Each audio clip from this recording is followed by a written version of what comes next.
Off and running on a Wednesday morning edition of RKW, and we're powered by all Four Seasons Garage Doors with more Titans conversation and a big discussion coming up on changes that need to be made or maybe don't need to be made to the Tennessee Titans offense. More on that, more on Tennessee and Alabama, where it's hard to imagine not being the most recent team to win the third Saturday in October. Ramon and I certainly can't. Definitely.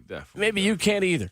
Jayson Swain joins us to discuss the newest edition of the third Saturday in October coming up at 8:20. Rhett Bryan at 9. Your phone calls the entire morning as well at 615-737-1045. With Ramon Foster and Kayla Anderson, Robert Walsh, our producer. My name is Will Bowling. It is Wednesday, October the 18th, and I don't know about you guys, but I have no idea what day it is this entire week. I know it's Wednesday. Yeah. Because I have the last 2 days tried to get myself back in the swing of things. So I have not done much. Yesterday I wasn't feeling great, so I just decided, Kayla, you're locking yourself in the house and you're just going to take it easy, sleep, and actually today I'm feeling better. Good. The body gonna tell you, Kayla. I just listened to it at this point. Yeah, it pretty much smacks you. It's like, hey, partner, hey, International K. How about you sit down a little bit, okay? And I got this, all right? Sit your beep down. So yes, now I know it's Wednesday because I've tried to tell myself time and time again, 2 more days till Friday. you don't have to know what day it is to know it's cold as hell outside. That's true. It is. For our purposes on this show, it's winter. Mm-hmm. Yeah. It is. Yeah, in the mornings, 100%, man. Yesterday, I actually thought was Monday. Because on Monday, my day didn't stop. I got like maybe 3 hours when I got to the house after getting off the plane and through customs. Oof. Right back up and then did the show. Of course, day goes by, and I was just like, okay, didn't take a nap throughout the day. Just did. And then, of course, my youngest had a basketball scrimmage in Lebanon. Oof. And it's so funny, y'all. I'm in the house. Miles has a scrimmage, got to be at the school at 3:40. I done kind of moseyed. RJ was off of school also on Monday. They had a teacher in service. So it was set up for Dad to have a dad evening. Miles called Keisha. Mom, you think Dad will take us to the game in the van? And I was just like, I instantly hopped up because I'm appreciative of my boys asking the hard question. They knew Dad had a long day. My biggest thing is to always be like, what's worse somebody can say is no, right? I always tell him that. So he asked, and I was just like, oh, come on. All right, we're going to muster through this thing then. So I had like 9 kids in the van with us on the way to Miles' game, and I was just like, all right, this is what it's all about. By the way, parents, all your kids are ratchet, okay? Yes. Dude, I knew it. That Key Glock song, well, the Young Nudie song, boop. Eggplants, yeah. Oh, my God. It was like that when I was a kid, too. Listen, whatever y'all think about your little kids, your little sweet angel babies, and how they're so perfect, and you remember them in those photo ops that you had, and pumpkins, and in pumpkin patches, and Christmas wreaths, and all the little festive stuff, you little angels. They're not, okay? They are some little ratchets, and I was appreciative to see it, okay? I loved it. Mm-hmm. I was like, go off, little kings. Did you listen? Because I listened to like Pac and DMX when I was like a high schooler, Kayla, young high schooler. I shouldn't have been listening to what I was listening to. No. But that was what I listened to. And mine wasn't over headphones. These kids got headphones, which is why I was telling Keisha. It was like, Keisha, they know all these songs. And I played the edited versions for most of them, but I couldn't play it for Ski Yeet. Yeah. They were wanted to play some song by Yeet and Lil Uzi Vert. Yeah. Which one is that? Yeah, and it was so crazy. I know Bert probably knows this song because he's a ratchet too. But it was just like, it was super dark. It was like a dark start of the song. And all of them was like, hey, y'all put your hoodies on, man. We got to get off the van right now. And they just walked out like they some little, like some little boys just, they hard and stuff. I'm like, I know they didn't just make me pull up to the front of this gym, throw their hoodies on so they can walk out like they just a gang or whatever. I'm like, all right, okay. I'll bump us back with it. There we go. Perfect. I went through more of a rock phase through high school. You did? I actually actively disliked rap. Yeah, Oh, wow. did until you? about my junior or senior year of high school. In 2014, Forest Hills Drive by J. Cole was the first rap album that I was like, oh, I actually kind of like this. Really? I could see Will being like, never meant to be so cold. I loved Imagine Dragons when they first started. Like their first album, Night Visions, came out when I was a freshman. I don't really like them anymore. Like I loved Chris Daughtry.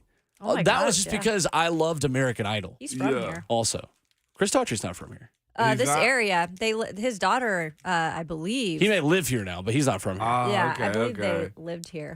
Yeah, man. And well, you say high school. These are Yeah, he's middle from North schoolers. Carolina.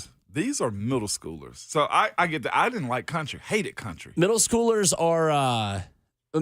can look at you for 10 seconds and immediately tell you the thing you're most self-conscious about. They can't. It's the worst age.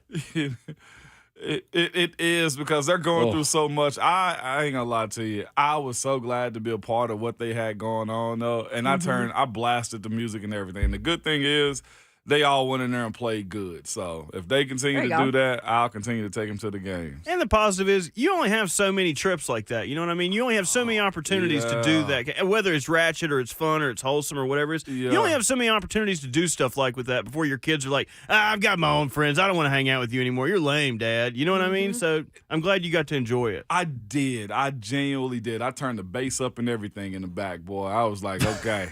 Well, I that's bet you're the thing. coolest dad on the There's block. not too many like kids riding around in a big old Yeah, Sprinter van and Sprinter van yeah. like that too. That's true. And, You and know? honestly, like certain stuff that we've done at the house Yeah. and for the boys and like the van is why. Like we want to have the house. The only thing we don't have is a pool. And I don't know, that's a lot because my That's a lot of neighbor maintenance. talked about all the frogs that was in his this summer. I was like, I don't know if I want to see a floating frog in my pool. Yeah, that's a lot of Well, they maintenance. sink. You They might s- have some that sink But you too. got to get them out of the filter. Yeah, you get a net. No, Bert. Come on, man. Get a net and throw it out. Let your dog eat it. That's protein. See, you see what I'm saying? Frog legs.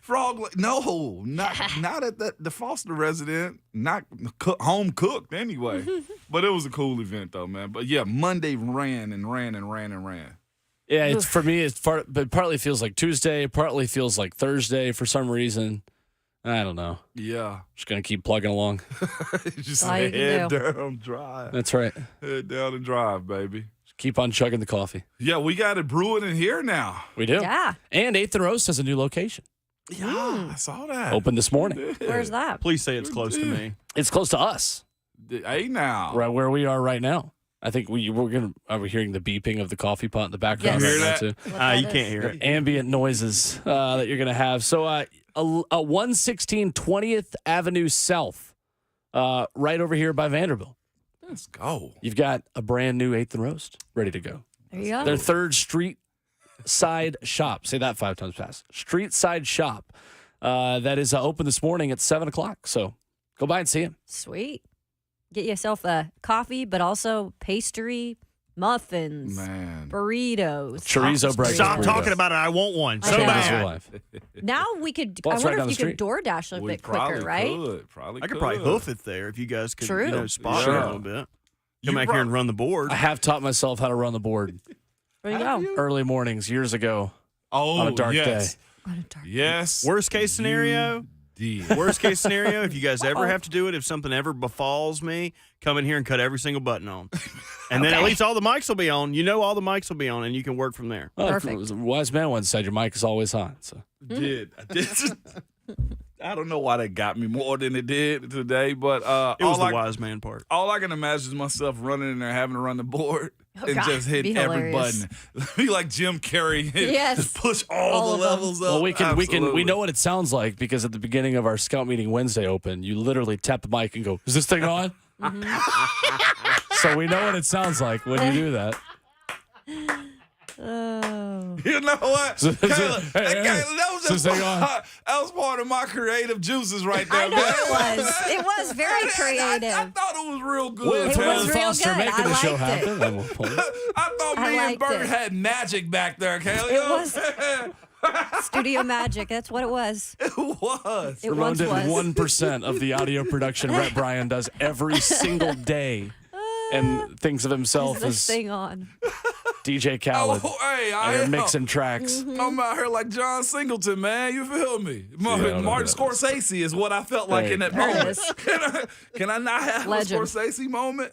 I love his movies. Y'all Legend. know his movies, by the Oh, way? yeah. I absolutely. I don't know movies at yeah. all. You know this about me. I just know his brand of movies. They're usually Yeah. super long movies, Yeah. but they so much detail. I thought that production was Scorsese like. He's got a new one coming out. I'm very excited That's- about. that's why What is Killers it? of the Flower Moon. Yeah. I did Oh, see that wow. yesterday, actually. You Yeah. watched it? No, I Oh, saw that the is coming preview out. for It was coming out.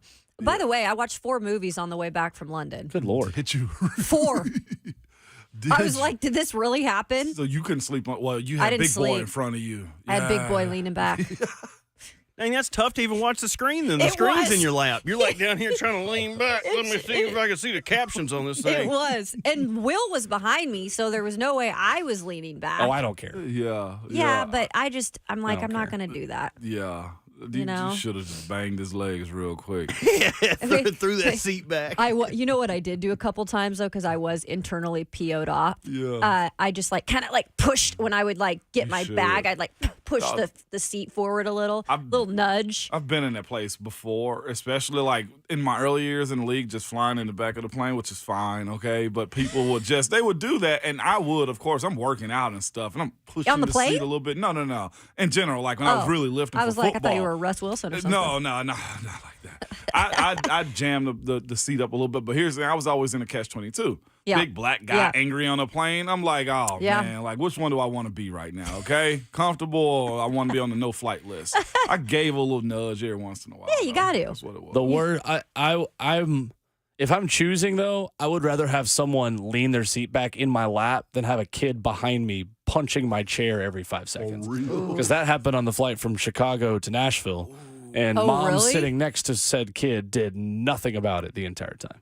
Oh dang, I didn't know That to you had a me is kid the by bigger you. issue than an adult leaning back in your seat. The kid But or it the happens. mom? The kid or the mom? Because I got a problem with the mom I not do too. reprimanding your kid. Bigger kid's problem a with the kid. parents not. I mean, literally, like, and I was trying to take a nap too at that point. Yeah. I quickly pivoted to watching a show that I downloaded on Disney Plus, season 2 of Listen. Loki, out now. For the parents that believe their kids should live their youthful, like very toddler years with no consequences, shame on y'all. Well, because at least in front of you, you can see someone that's leaning back, and you know to like, all right, now I got to change my plans, or I'm not gonna be able to drink something, or like Absolutely. it. And plus, I mean, I don't know. It At is least what it that is. flight was only an hour. But I'm also Right. specifically talking about the little terrorists that be in restaurants that parents don't Easy. Well, run that's around with no shoes on. Easy. that's another I'm just- story. I'm just throwing it Yeah. out. Maybe just say terrors. Another terrorists, whatever you hey. That's another Paid story. nice money to sit at this table. You put some shoes on that kid and sit him down over there, okay? Well, maybe you've had your seat kicked like Shane Beamer was kicking something over the weekend. Oof. Coming Yeah, up he next, was. audio from the South Carolina head coach, who A, is not having the season that I think a lot of people expected, and B, sparks a bigger conversation. How emotional are coaches allowed to be? And why is Shane Beamer way over that line? We'll play that audio that is very interesting if you haven't heard it. Coming up next.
Hey, it's Kayla Anderson for the Weighing Vision Institute. Did you know they're now offering intense pulse light treatments? And maybe you're wondering what that is. Well, simple.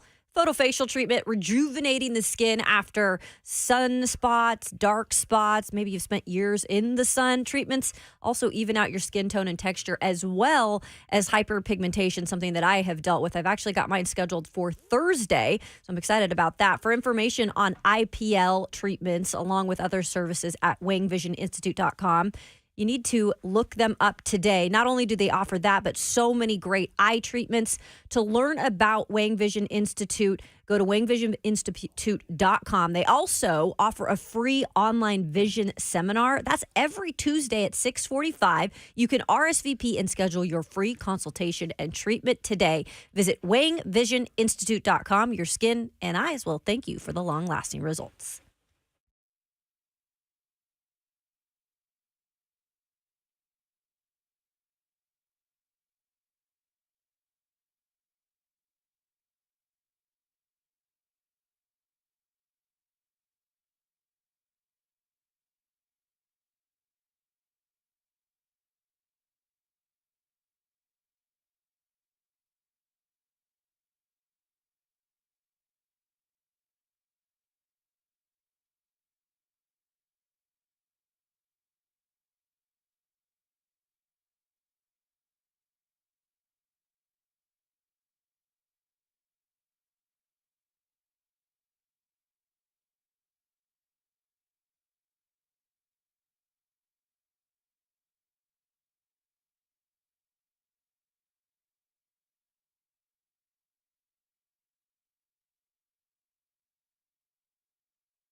RKW is brewed by 8th and Roast right here on 104.5 The Zone. 615-737-1045, our number.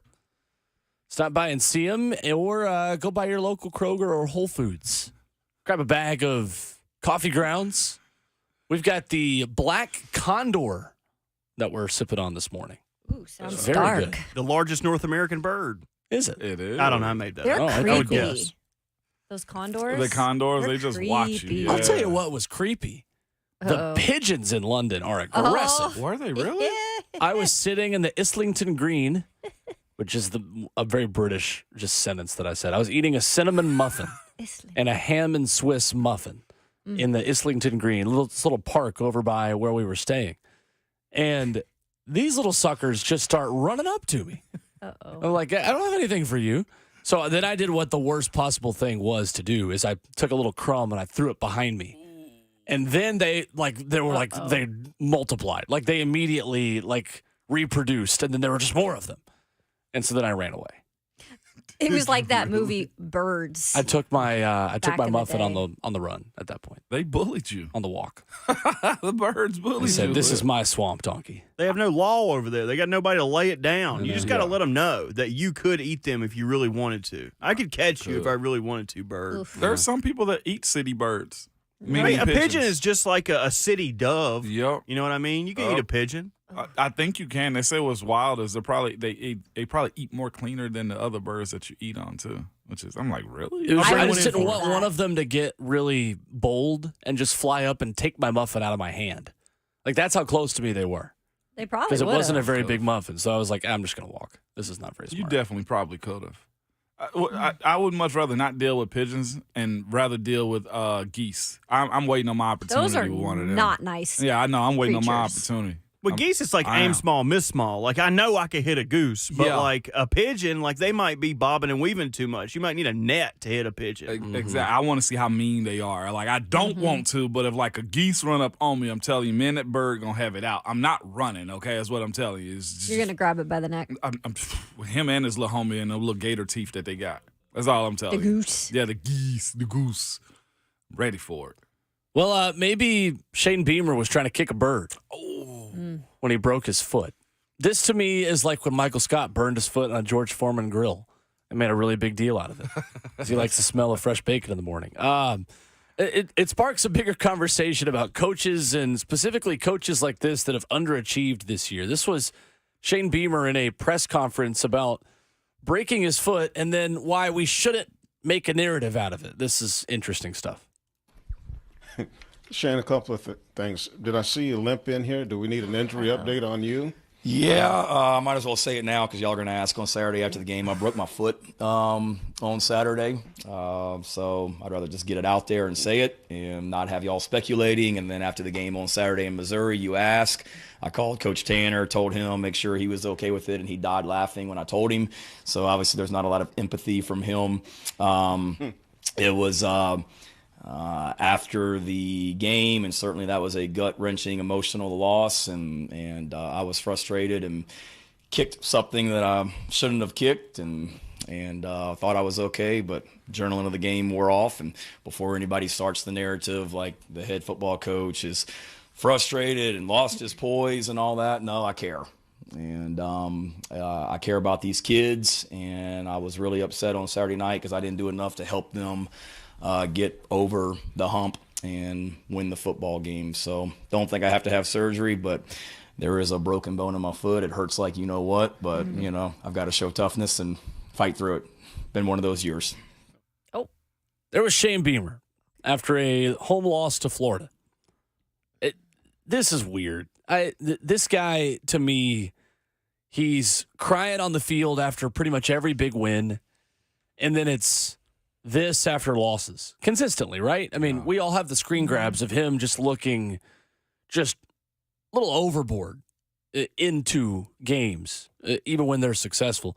How emotional is too emotional for head football coaches? Because I feel like Shane Beamer is way over that line, whether they are good or bad emotions.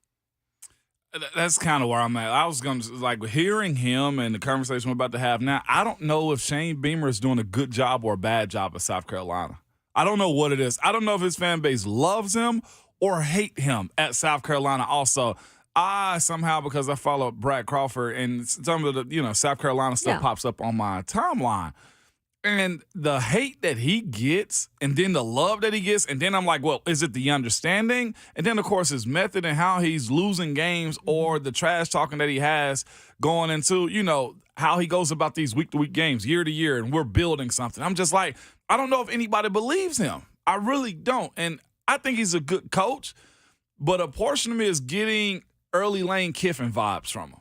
Meaning like this may have been a bigger jump than he thought it was going to be. And because of all those emotions coming out all the time and because of how he gets chatty and now broken his foot and his halftime conversation he had about guys, and their effort and putting a lot of the blame on the players, it's like the steps that he's taken, he needs a mentor in front of him. Hey, Shane, don't do this. Hey, Shane, no, let's not try to talk about that. And, hey, you did that once and you did it again. We can't allow those things. I'm not sympathetic to the University of South Carolina at all, but I do look at people getting jobs like him and others who've been in this situation before and kind of say, why are you the guy for the job when anything you've done around this job hasn't stuck?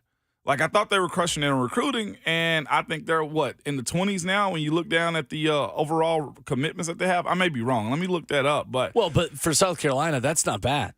But see, I mean, it isn't. For South Carolina, recruiting in the top 20 is outstanding.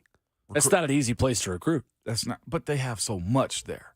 Do they? I don't think so. I think they do. Well, as far as the athletes coming there, they are 18th. One 5-star. That's fine for South Carolina. That's a school with no tradition and not as good facilities.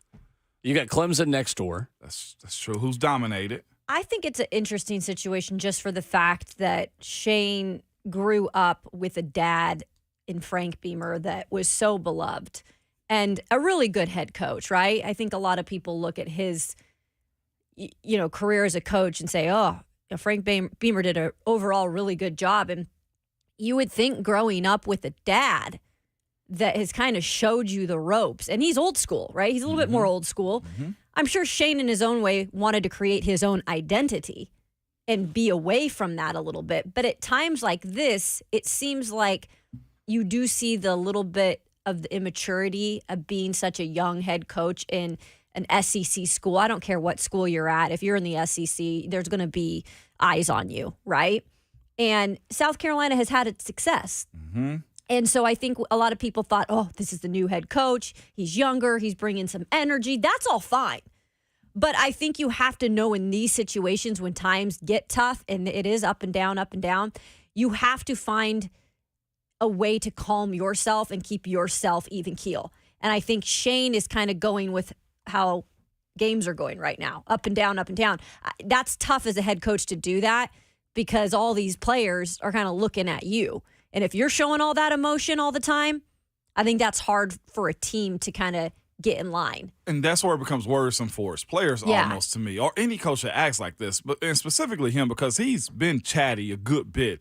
He's been a guy that go out front. And, of course, Spencer Rattler get exactly what he's looking for, right, for a few games. And now where's Spencer Rattler now? I know his stats are probably still good, but Spencer Rattler's been amazing this year. That's what I'm saying. But, 74% completion percentage. Hasn't generated the wins that they want and lose to Florida at home. And I know we lost to Florida at their place, but, I expected a bigger jump for such an emotional guy. And I think the job is somewhat getting to him a little bit. He's right above 500 as a coach there at South Carolina. If it's correct, 17-15. It ain't all bad, but Will, to your point, it might just be this. Hell, they might just be South Carolina and this is them. It is. I mean, until Steve Spurrier, South Carolina was nothing in football. Nothing. Yeah. There's no tradition there. I say that. I mean, I'm not trying to be disrespectful. There's no history of South Carolina football being good.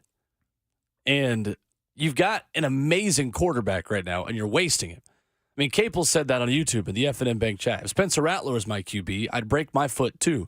Spencer Rattler ain't the problem. He was 23 of 30 for 313 on Saturday. 4 touchdowns, 1 pick. He was only sacked twice, which is better for a South Carolina offensive line that hasn't been good. I mean, Dal Loggins, former Titans OC, is their offensive coordinator there. Offense is not the issue. They've put up 39-20 against Tennessee. Okay, it's not great. 37 against Mississippi State. They put up 14 at Georgia, which is certainly not that bad. Their defense is atrocious.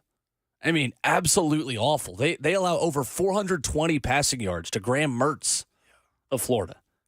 Tennessee lost to Graham Mertz. They didn't give up 420 passing yards to Graham Mertz. It's interesting just looking at that entire program and where they are. They have the 5-star Nicholas Harbor who comes in the last class from the DMV area, and you felt like they were kind of the team on the rise of the SEC East to be right behind Tennessee and Georgia. I expected South Carolina to be the third best team in the SEC East this year. Guys, they're 1-3 in the conference. Wow. Only Vandy is behind them. Oof. The 2-4 overall, when you include the loss to North Carolina in there as well. It's interesting. When you talk about the emotions of coaches, though, where is that line? Because I feel like in the moment when John Robinson is addressing the media at the NFL Combine after the 2021 season, and he's tearing up talking about how upset he was with the way that season ended. In the moment, we're thinking, gosh, that's a guy that feels the way we feel. I love that he can relate to this fan base. And then maybe after the fact, we look back and say, ugh. I think John might have been maybe a little too emotional and too invested emotionally in his team. How emotional do you want a coach or a GM to get about your football team? Not that emotional. Yeah, unfortunately, it's just that's part of a business, right? And you talk about all the time not making decisions and knowing it's a business decision, right? You can't get that way, at least outwardly, I feel like, if you're running the show. Because, yeah, at the time, maybe people thought, like you were saying, Will, oh, it's just, John cares, right? And I'm sure he did. Yeah, absolutely he cared. But now you look back at it and say, man, maybe he was attached to too many things. Maybe decisions were a little bit more emotional for him. You've got to be able to separate those things you're running things. I don't want my coach too emotional, and I don't want him being too over the top either. That's either good or bad. I can't stand that. You got to give me, like Kayla said earlier, even kill type of guy. When it comes down to how much information you're spewing in public, though, too, like him talking about the rules, the plans of the players on the field. Like he's telling them, everybody, what their assignments are as a way to get the heat off of him is the way I look at it in those moments. I wasn't appreciative of throwing players under the bus in those type of moments right there. There's certain stuff you don't do. Ever throw your players under the bus like that, demean them, degrade them to where it's very inhumane, and also bench guys because of injuries. Like those are things that cannot happen as coaches. And I feel like Shane Beamer is really close to the sun on a couple of those things. Don't overexpose your team, because if it does get turned around, then it's you that look like a fool. And certain times, and when you say stuff in the media, you can't come back from that. In today's game of NIL and how they can hit the transfer portal, these kids know this stuff. They hear this stuff.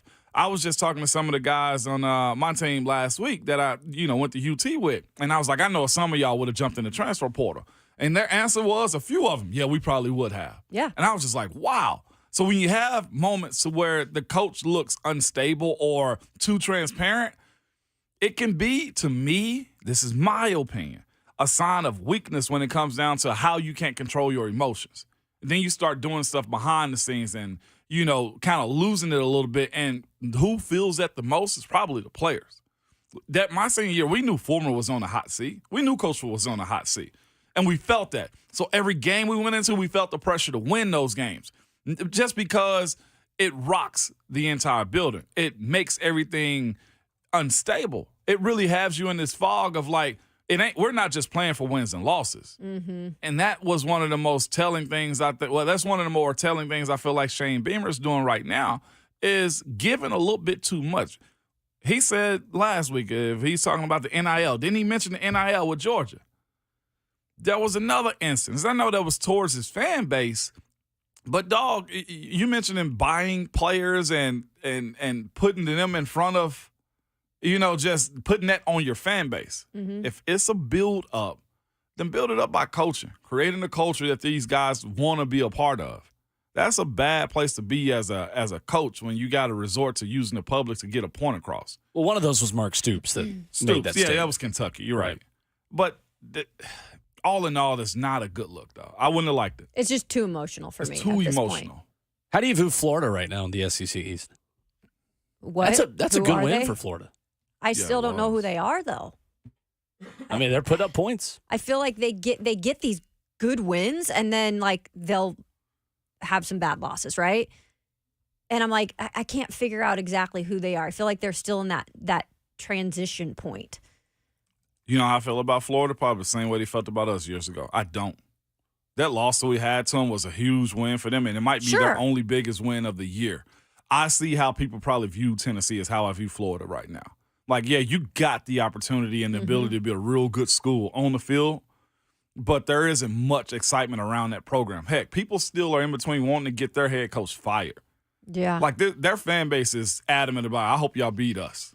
Graham Mertz has been good, but they're not asking him to do anything. Right. He's managing the game well. Yep. Had 2 games over 300 yards this year, including the one over 400 at South Carolina. They are off this weekend, and then they get the cocktail party after that against Georgia. Yeah. How you think that's going to go? Well, to me, it feels like Georgia is not going 12-0. There's not. Yeah. I don't know which game they're more likely to lose. Florida and Jacksonville, I don't see that happening. But then you also have Tennessee and Knoxville. Tennessee's got to get much better quarterback play if it's going to beat Georgia. I don't care where the game is played. And then Ole Miss, which is not an easy game. Ole Miss, who might be the third best team in the SEC right now. Maybe. Either them or Tennessee at this point. But So was this the SEC that all of us wanted? well, I mean, define us. As far as SEC fans? Well, let me say this for me. I wanted the SEC like this, competitive, to where you may have one team that's good. Georgia's not as stable as we think they are. Alabama already got a loss on their season. Yeah. Ole Miss can play well. Tennessee's in the mix. Kentucky has won big. Like, there's a lot. Yeah. You know what I'm saying? I think the SEC next year is the SEC we want. I think this year it's just kind of all over the place, right? Yeah. And coming into, again, SEC Media Days, which we attended, I really did feel like Georgia was going to be just Georgia, but LSU was going to be one of these programs we were talking about. And then, Alabama, all the hate that they were getting, clearly they've kind of gotten back on track after that loss, but they're not Alabama as of old either. Mm-hmm. Yeah, LSU still has a chance to sneak in the SEC championship again, but we'll see. Yeah. 615-737-1045 is the number. That November 4th game at Alabama. It does feel like Alabama is just on like they said in 2020, on a revenge tour from all the people that knocked them down a peg last year, including the one that is going to Tuscaloosa this weekend wearing orange. That place is going to be a hornet's nest on Saturday. Coming up, though, a hornet's nest always in Philadelphia when the Eagles play. And would you look at that? Another former Titan has set it up there. Gosh. Expectations for Julio Jones, the Philadelphia Eagle. When we come back.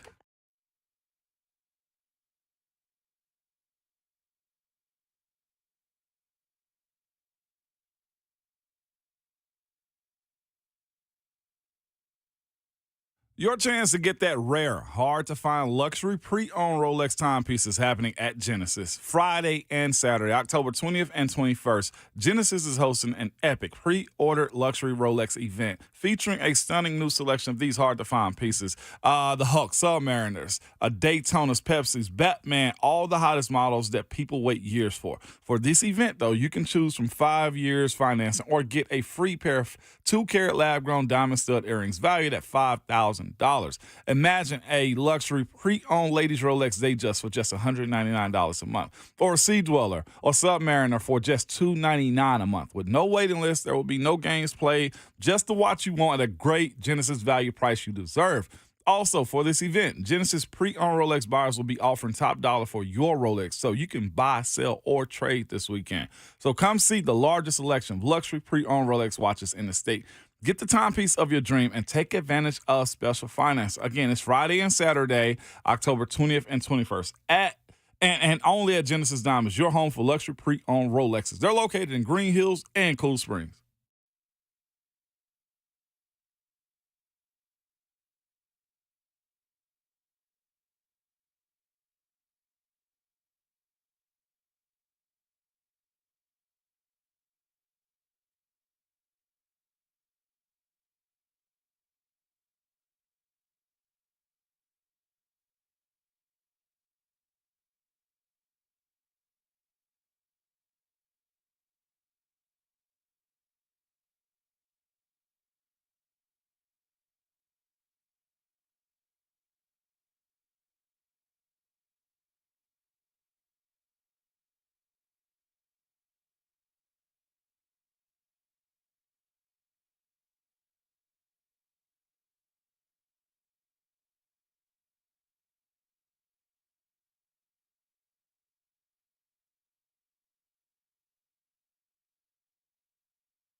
RKW is brewed by 8th and Roast right here on 104.5 The Zone, cultivating community by the cup. Find your favorite retail bag at every local Kroger and Whole Foods here in Middle Tennessee. In 15 minutes, we dive into the NFL headlines, where Christian McCaffrey has avoided a long-term injury, and Aaron Rodgers says things on the Pat McAfee Show. It's what he's paid very handsomely to do. Paid $1 million to do that. Give me You see that last week? No, I didn't break. see that. $1 million a year. Give me a Wow, break. that's Be just- a guest with Pat. and he dropped the F-bomb yesterday, too. Did he? Yeah, They he did. cannot help themselves. I know. Like old habits die hard. You know those things they used to have in science labs back in the day? It's like this many days since an accident. They have one of those. This many days since an F word has been said on air. Yeah, they do. It's fair. Yeah, and Aaron Rodgers was just like, said it so casual. He's like, oh, we're not on YouTube anymore, huh? It was just like, A-Rod, I know you did it. Okay. He did that on Oh, yeah. purpose. Yeah, Of course he did. Yeah, I think they're going to have to occasionally do that to keep the show what it was, too, you know? Well, guys, Julio Jones is back. 7-time Pro Bowler, signed a 1-year contract with the Philadelphia Eagles yesterday. 34 years old, reunited with A.J. Brown. Eagles recently placed wide receiver Quez Watkins on IR with a hamstring injury. Worked out VFL Marquez Callaway, Desmond Patman on Monday. And in the end, they go back to Julio, who will be on his 4th team in 4 years. How many catches does Julio Jones have as a Philadelphia Eagle? I'm going rest of the season, 40. 40 catches? Yeah. I was going to say 8. 8. I can see him getting involved I'll with go it. with Oh, in the no, middle. let me 20, 25. 25, I go 25. yeah. Oh, I don't think he hits double digits. You don't catch That's yeah. if he's healthy. I We'll mean, see. He's the name. He probably won't be healthy, and then B, he probably, I mean, he's not going to be up on the 53 right away, or on the game day roster right away. He played in 10 games for Tampa last year and Yeah. caught 24 balls on 43. Yep. What number was that? 43 targets. I took the over. I probably should go under that. I just think, why would you sign Julio right now? He's been like on the market this whole time. He has. The whole time. I wonder if A.J. Brown got in the years of management. Well, Philly did this last year, too, at other positions. And Dominican Still kind of early, Yep, though, they I feel signed like. They're trying to get him into the fold right now. Yeah. Just we're about to hit November football. We're midway through the month right now. And the upside, right? Like, I mean, at worst, he's a veteran as somebody who can just come in and prepare and do his job rather than trusting one of these other guys off the street. Like, I mean, I know he's cheap and he's old, but that's kind of the allure to it, right? That's why we buy those tuna salad sandwiches from the value bin. We do? Ooh. Maybe that's just me. I was listening to Brady Quinn this morning on the way in, and he made the point that maybe he's for the red zone threat. And I'm thinking to myself, red zone ain't a part of No. Julio's, that's not a part of his resume. That's not as what of he late. ever did. That's why Yeah. he doesn't have that many touchdowns in his career. Yeah.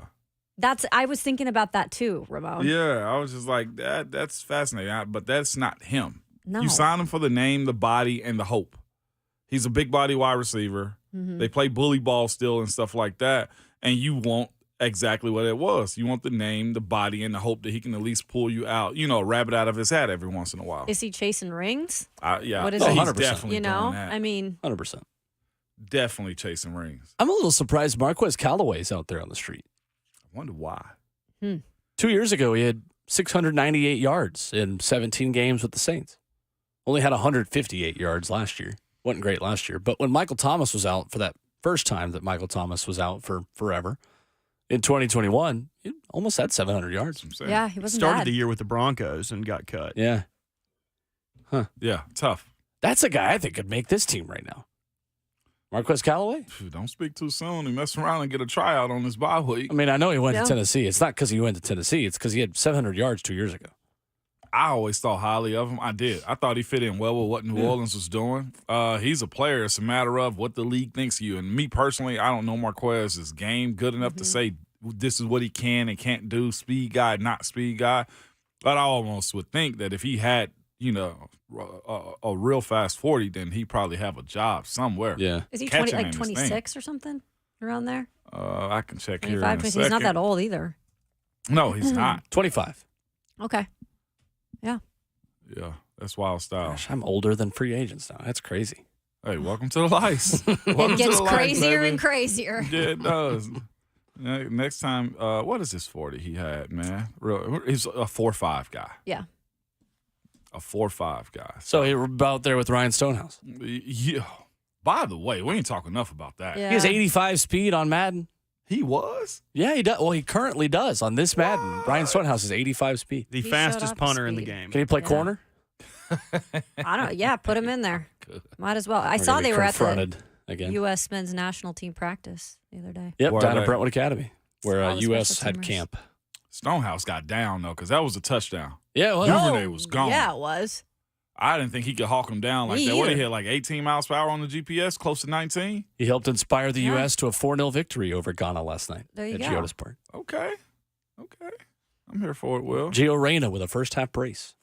I don't Means he think, scored 2 goals. how excited were you at our soccer club, though? I just need to know one more time. It was everything. At Arsenal, At Arsenal. I teared up. I did. What? I get no love for my sweatshirt today. You got, I got you got nothing. an I noticed underground? that. I got Oh! nothing. What is that? Is Arsenal or Underground? It's the Arsenal It's stop with the on the underground. underground. Okay, Yeah. okay. I Love didn't see that. that. Okay, Kayla. Converting everyone. Yeah. Look great. at us. We I got a the soccer tour, club now. You know. We got a soccer club now. Kayla's a gooner. Yeah. Is Gooner? Gooner is what you call the fans. Okay, okay. The team is the Gunners, but the fans are called Gooners. You would have liked The more their you know. stadium. That's sweet. We all have a rugby was team pretty now, cool. too. What? New Zealand. All Blacks. Yeah, the All Blacks. That was fun. Yeah, was fun. Ramon and I learned a lot Oh about my rugby God. Saturday night as we were stressing over That's Tennessee, Texas. hilarious. Also, was it playing? I wasn't that bad to watch a UT game with, was I? You was not. Thank you. You was not. You Thank was not. I'll get the invite to the back porch now, maybe. Really not that stressed out. I was equally as stressed as you were, You were. at the very least. Yeah. Coming up, more NFL headlines. Christian McCaffrey's injury. The Colts losing a big-time run stopper for 6 games. And Aaron Rodgers, who says that he's obviously ahead of schedule. Obviously. Dive into that coming up next.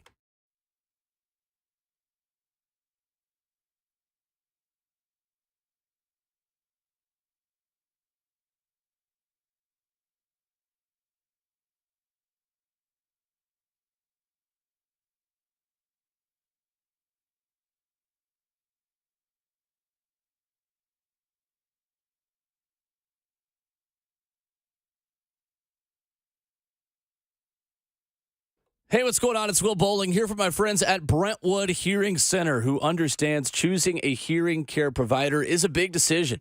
And Brentwood Hearing Center's #1 priority is delivering exceptional patient care. Their staff combines many years of expertise in hearing health care, and they're well-trained on a variety of services ranging from evaluations to treatment. And look, this is what you're going to get with Brentwood Hearing Center. You're going to get a staff that cares about you and your entire journey to better hearing. They understand that treating hearing loss is an ongoing process requiring regular follow-ups with their team of experts, maintenance, cleanings to not only get you the best technology, but keep you hearing your best. So give them a call at 615-377-0420. Over 30 years, one home. Proudly serving Brentwood from the same location right there off of I-65, right on Old Hickory Boulevard and Franklin Pike. That's 615-377-0420. Visit them online at BrentwoodHearingCenter.com. That's Brentwood Hearing Center. Better hearing, better life.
What's going on? 7:01. Good morning from the 104.5 The Zone Studios. I'm Robert Walsh. Colts nose tackle Grover Stewart, one of the NFL's top run stoppers, has been suspended without pay for 6 games for violating the league's policy on performance-enhancing drugs. Stewart will be eligible to return to the Colts roster in Week 14 for a road game against the Bengals. The nature of Stewart's violation remains unclear, but he acknowledged the violation in a social media post. We also got an update on Trevor Lawrence from yesterday. Told reporters he's optimistic that he's going to play Thursday versus the Saints with a minor left knee sprain. Lawrence said he feels much better, plus takes a lot of pride in not missing an NFL game and playing through the pain. Despite the short week, he'll, quote, do everything he can to be out there. And in former Titan news, 7-time Pro Bowl wide receiver Julio Jones is signing a 1-year deal to join the Philadelphia Eagles practice squad. Jones is going to be reunited with his former Titans teammate A.J. Brown, who pushed Tennessee to trade for him from Atlanta.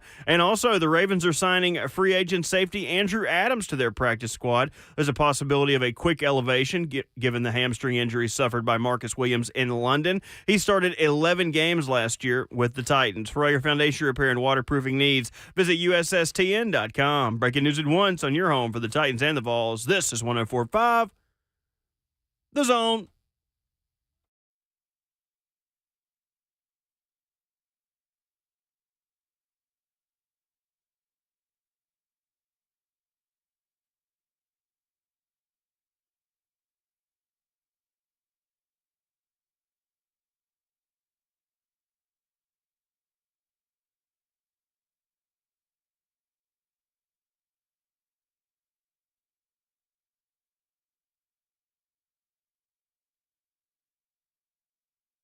Welcome to your Wednesday on RKW, brewed by 8th and Roast right here on 104.5 The Zone. Stop by and see him on 8th Avenue, Charlotte, or at the Broadview Vanderbilt. Now open a third street side shop with the best coffee in Nashville, Tennessee.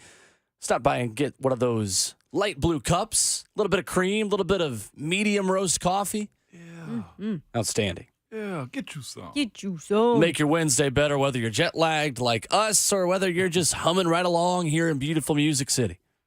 There's something for everybody. It is. With our friends at 8th and Roast. We love those guys. Go by and pick up a bag of coffee grounds as well. If you are a groceries before work kind of person, I commend you. If you're not, if you're like the rest of us, then go after work. Set a reminder.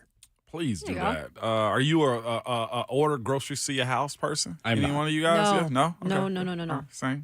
Same. Just checking. Make sure we do our own duties around here. One time I did Yeah. have to because I had forgotten a couple ingredients and I was making something. Oh, yeah. That was the one time. But then I got like 4 texts from the person. Is this the right one? Is this the right one? Well, you're lucky because at the time, I think we use it maybe once or twice. If they don't have what you want, and then they'll Oh. give you like some older stuff that you don't want or the bad fruit, I'd be like, man, nah, we better off going Bad in there. Yeah. I'm What a are they passionate. selling? I'm a passionate grocery store consumer. I will walk down every aisle to make sure there's not something that I want. Yeah.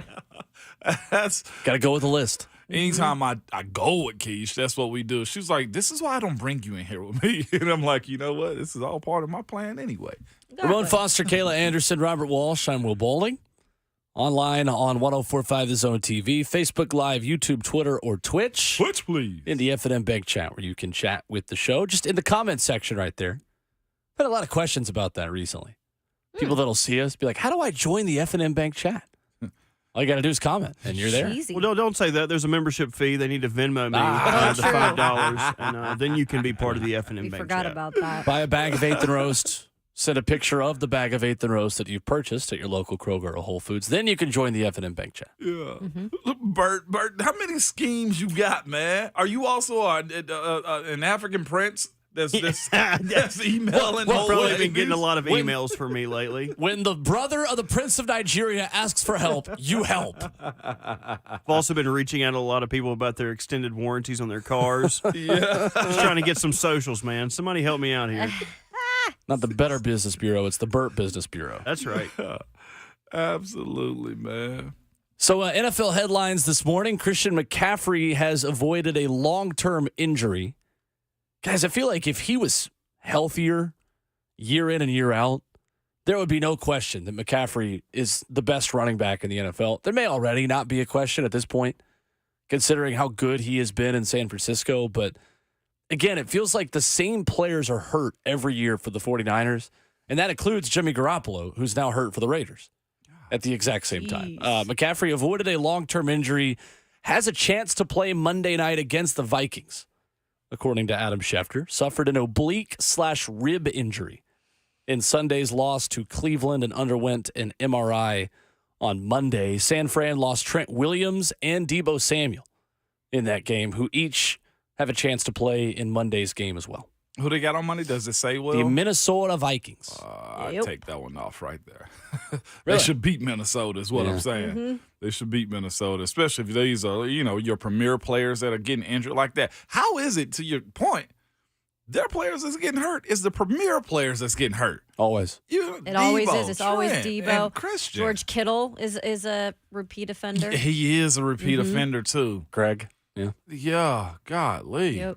And Brock Purdy. I'm surprised people not jumping off that train real quick, man. Some are. Some are. Yeah, I saw a lot of Brock Purdy hate on social media They were waiting. after his first loss as a starting quarterback. I have been waiting. Yeah. As a regular dude. Keep bringing that kryptonite around. Now everybody's going to be like, every time it's raining, that's his kryptonite. He can't throw in the rain. He ain't a real quarterback. Get that regular-looking dude out of here. He was waiting for the Brock ball Purdy to is the drop. dude that would not let me in the frat party in college. Is I am that over it. You can call that man Brock Turdy now. He's Some dude awful. named Brock. Uh-oh. Dude, at least that's what you would think a dude named Brock would let Brock me in. says you got to name 5 brothers before you can come in here, bro. Sorry, I just sounded like Joe Hunk. No, you Not sounded mean like to a sound frat like Joe. boy saying that. No. Who do you know here, bro? Stop. Not another Joe Heasy promo, I know. man. We're going to have a new one already? Dang. Bro, you got no girls with you? You can't come in. Who do you know in here? What set Sorry, you from? Kayla, you do it now so I can make a new one. I can't. You should do both. You want to do a cake stand? Bro, you want to watch my baby Titans? There you go. There you go.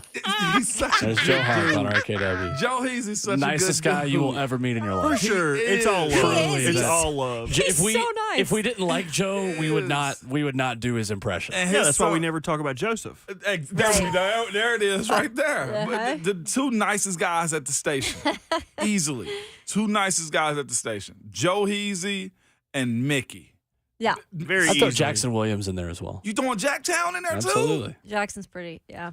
See, Jay nice. Smiley. Jay as he was known Smiley in high school. Jay Smiley. He's man. almost too Or nice. Jay Willie. That's what he was known Yeah. as. He's almost too nice. He's like that guy that's talking to you in the line at the grocery store. It's like, man, I'm just trying to pay for these eggs, brother. Yeah. You know who's the nicest person in the world, though? Who? John Takahashi. John Takahashi. Titans. Oh, yeah, yeah, yeah. Nicest yeah, guy in the world. Absolutely. No doubt, man. And I say that, too, for this reason on Mickey and Joe Heasy. I do not want to go on their bad side because people who are usually that nice, they will Can't trust him, right? Yeah. Yep. Mickey's not playing that guitar for no reason. You hear No. me? He probably lethal Whop with it his upside your hands out head. here, man. Yeah. He do a wrestling promo with that thing. Mm-hmm. Although I don't think he want to break his guitars. I guarantee you they are course not. pricey. Aaron Rodgers is trying to return from his Achilles surgery. Said Tuesday that he is, quote, obviously ahead of schedule, but cautioned that he has many hurdles still to clear before he'll be back on the field. Said it makes no sense to have a specific timetable for return. And it also, he gave more clarity, too, about him being, people made so much fuss about him being on the field, throwing the football and walking with no crutches or anything. He went up in the shoe size, number one, and he also has a lift in his shoes so that his Achilles isn't stretched out. So He has a lift? yeah, he's got Yeah. it's probably an orthotic in his shoe. Yep. That lifts Wow. that Achilles up so it doesn't stretch. So it's not like he's been Superman. He's got medical assistance on this. Okay. Yeah, that is Impressive. an injury I can relate to. I never tore it, but it is an injury that always irked me. Even now, like if I run 3 times in a month, it'll start hurting. Yeah. My left one. And the worst thing about that was when you had to sleep in a boot.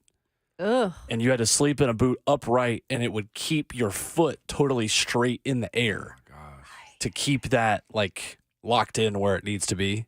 It's terrible. That's the one injury that I've always was terrified of because I've seen Yeah. a couple people pop that one and they do it full speed and there's nothing they can do about it. I would wake up in the middle of the night, take that boot, and toss it across my room, and then go to bed because it was awful pain that you Yeah. just like at 3 Yeah. a.m. Just like, oh, okay, not fun. Yeah, Achilles, I feel like would be one that would linger for Correct. a while, Yeah. And even if you had the surgery, just in the future, I just feel like it's never going to be the same. You type always of- thinking about it, right? Yeah, for sure. I 'Cause- think Klay Thompson had that injury. Yep, he did. Yeah, He and sure did. it took him a while And to the get Titan back. fan, Klay Thompson. Yeah, he is a Titan love Clay. fan. Coug, go Absolutely. Cougs.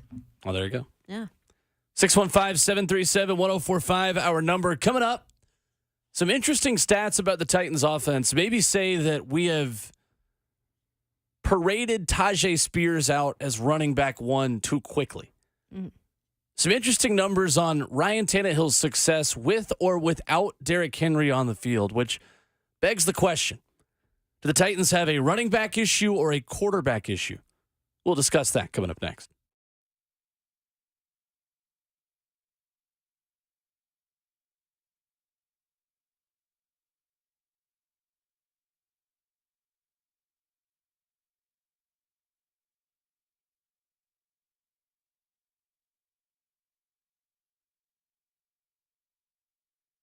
Hey, it's Will Bowling. Is your heating system ready for the cold weather of winter? Man, we were talking about it earlier on the show that it feels like we have skipped straight from summer to winter, especially in these early mornings. We've got weather in the low 40s already here in Middle Tennessee. Well, available 24/7, 365, the professional Lee Company team is here to help. Their technicians will perform a 22-point inspection as well as seasonal cleaning and maintenance to keep your home running efficiently this fall and winter. And even better, save $20 on your next heating tune-up visit today. That's $20 off your home's next heating service. You got to call Lee Company at 615-567-1000 or online at leecompany.com for an appointment to keep your home's heating in check. One of those things that you want to make sure is ready to go, running as efficiently as possible before weather gets down in the 30s and maybe even the 20s overnight. So get $20 off your next home heating service at Lee Company. 615-567-1000, online at leecompany.com. That's Lee Company, all you need.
Well, yesterday on Twitter, or the artist formerly known as Twitter, there were some interesting numbers out there that were the catalyst for a big conversation about Ryan Tannehill, Derrick Henry, and Tajay Spears. It's RKW brewed by 8th and Roast right here on 104.5 The Zone, 615-737-1045 if you want to join us. This was from Tony Holtzman Escareno, who works for NFL Research at Front Office NFL, who writes, Ryan Tannehill with Derrick Henry on and off the field per Next Gen Stats. With Derrick Henry on the field, Ryan Tannehill has a 67% completion percentage. With him off the field, only 56%. 9.1 yards per attempt with Derrick Henry in the backfield. 5.5 yards per attempt with him not there. 2 touchdowns, 1 pick with Derrick out there. No touchdowns, 5 interceptions with Derrick Henry not on the field. A 101.4 passer rating compared to a 47.2 passer rating. He's taken 16 sacks with Derrick not out there. Only 3 sacks with Derrick Henry on the field. Guys, with Ryan Tannehill playing so much better with Derrick Henry out there, does the Titans offense still need to run through Derrick? Or do the Titans need to start looking at other options at quarterback to fit a more modern offense? That's the question we ask. Yeah. To me, this is circumstantial. This is getting stats to work in your favor is what this is to me, too. And I get what these numbers are, but here's the thing with Tannehill and these completions, too. If that's the case, that means Derrick's had a good day of running. So the play action is working a little bit more. This team does a lot of play action. We've seen what Tannehill is like when he does those play actions. I almost feel like it's unfair for Tajay in this situation because here's the thing. When Tajay comes into the game, it's usually long third downs. It's usually long second downs. And, of course, in those situations, you are more prone to throw the ball down the field with other teams knowing exactly what you're getting yourself into. It's a real stat, but it's an unfair one because it doesn't tell the entire circumstances of what's happening. What I would like to see is in those same 1st and 10 situations with Tajay, how much of the offense is being able to move throughout the course of the game. Here's the thing. We're not capable of being able to see that because Derrick is usually a 1st and 2nd down back. When it's 3rd and long, of course, it's a lot harder to succeed when you put Tajay out there and Derrick's on the sideline. Those numbers are real, but they don't paint the entire picture to me. You also have to look at now the reality of the situation. And I think the Titans are in a very weird spot in terms of what they're doing for the future and how they have older pieces on their team. And I'm not saying like old in numbers. I'm just saying pieces that have been a part of their offensive identity in the past, right? Derrick Henry is clearly the main one there. And with Ryan Tannehill still being here, yes, Ryan Tannehill has found a lot of success when Derrick Henry is on the field. Obviously, play action situations. I think we've seen him at his best in those situations. But now we're at the point, and especially this season because they're 2-4, that this offense, I believe, is trying to eventually move in a little bit of a different direction. And with this team not finding success yet with using some of the old pieces, and it sounds like they're not willing to move, obviously, to this new offense 100%, because that is more of the Tajay Spears, right? That's probably not going to have Derrick Henry and Ryan Tannehill as the quarterback in the future. I feel like it's just a rock and a hard place right now, you guys, because I don't know if they really know what the identity is. Because it is still Derrick Henry in a way because he's on the team. And if he's here, you have to utilize him. But at the same time, I think Tim Kelly is trying to move forward with this offense by incorporating Tajay Spears in certain situations where we've seen him break out, like we did at the end of the game specifically. Yeah. That almost had that touchdown, which would have been number 2 for him. This is just, I think, maddening for fans because I think they almost want Vrabel to rip the Band-Aid off at this point and say, let's just move forward with the future. With Tajay? And with possibly a different younger quarterback. And that could happen if Tannehill isn't able to be back starting next week. I think it's interesting when you talk about this offense being caught between 2 identities and the entire team being caught between a team that thinks it can compete in the AFC South, but also wants to rebuild. Guys, I think this show has been in agreement through the whole offseason and through this season that this was a rebuilding year. Yes, you can still compete when you're in a rebuild. Heck, Pittsburgh Steelers are the best example of that, not having losing seasons and still rebuilding enough with a rookie quarterback. You can do the soft rebuild thing. To me, this almost gives the impression that a full rebuild might have been the better option. Mm-hmm. I mean, the Titans are caught between two identities on offense right now. And to me, this is an indictment on the entire passing game and everyone involved in it, minus DeAndre Hopkins, who to me is the only one who has met expectations of the passing game this season. Ryan Tannehill has been below expectations.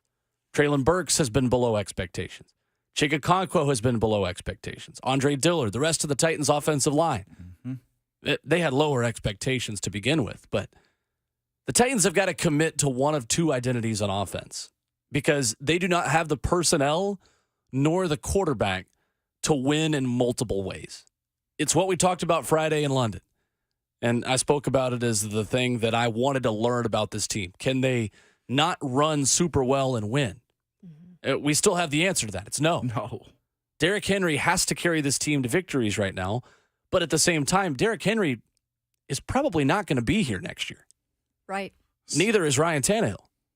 So at that point, what's more important to you? Do you want to win in the short term and give yourself a chance to maybe scrap your way to the playoffs and you got a lot of division games ahead? And maybe if you sweep Houston, play well against Indy in a home game, and play well against Jacksonville, you got a shot, right? But to me, I would rather start adjusting this offense into what it's going to be long term.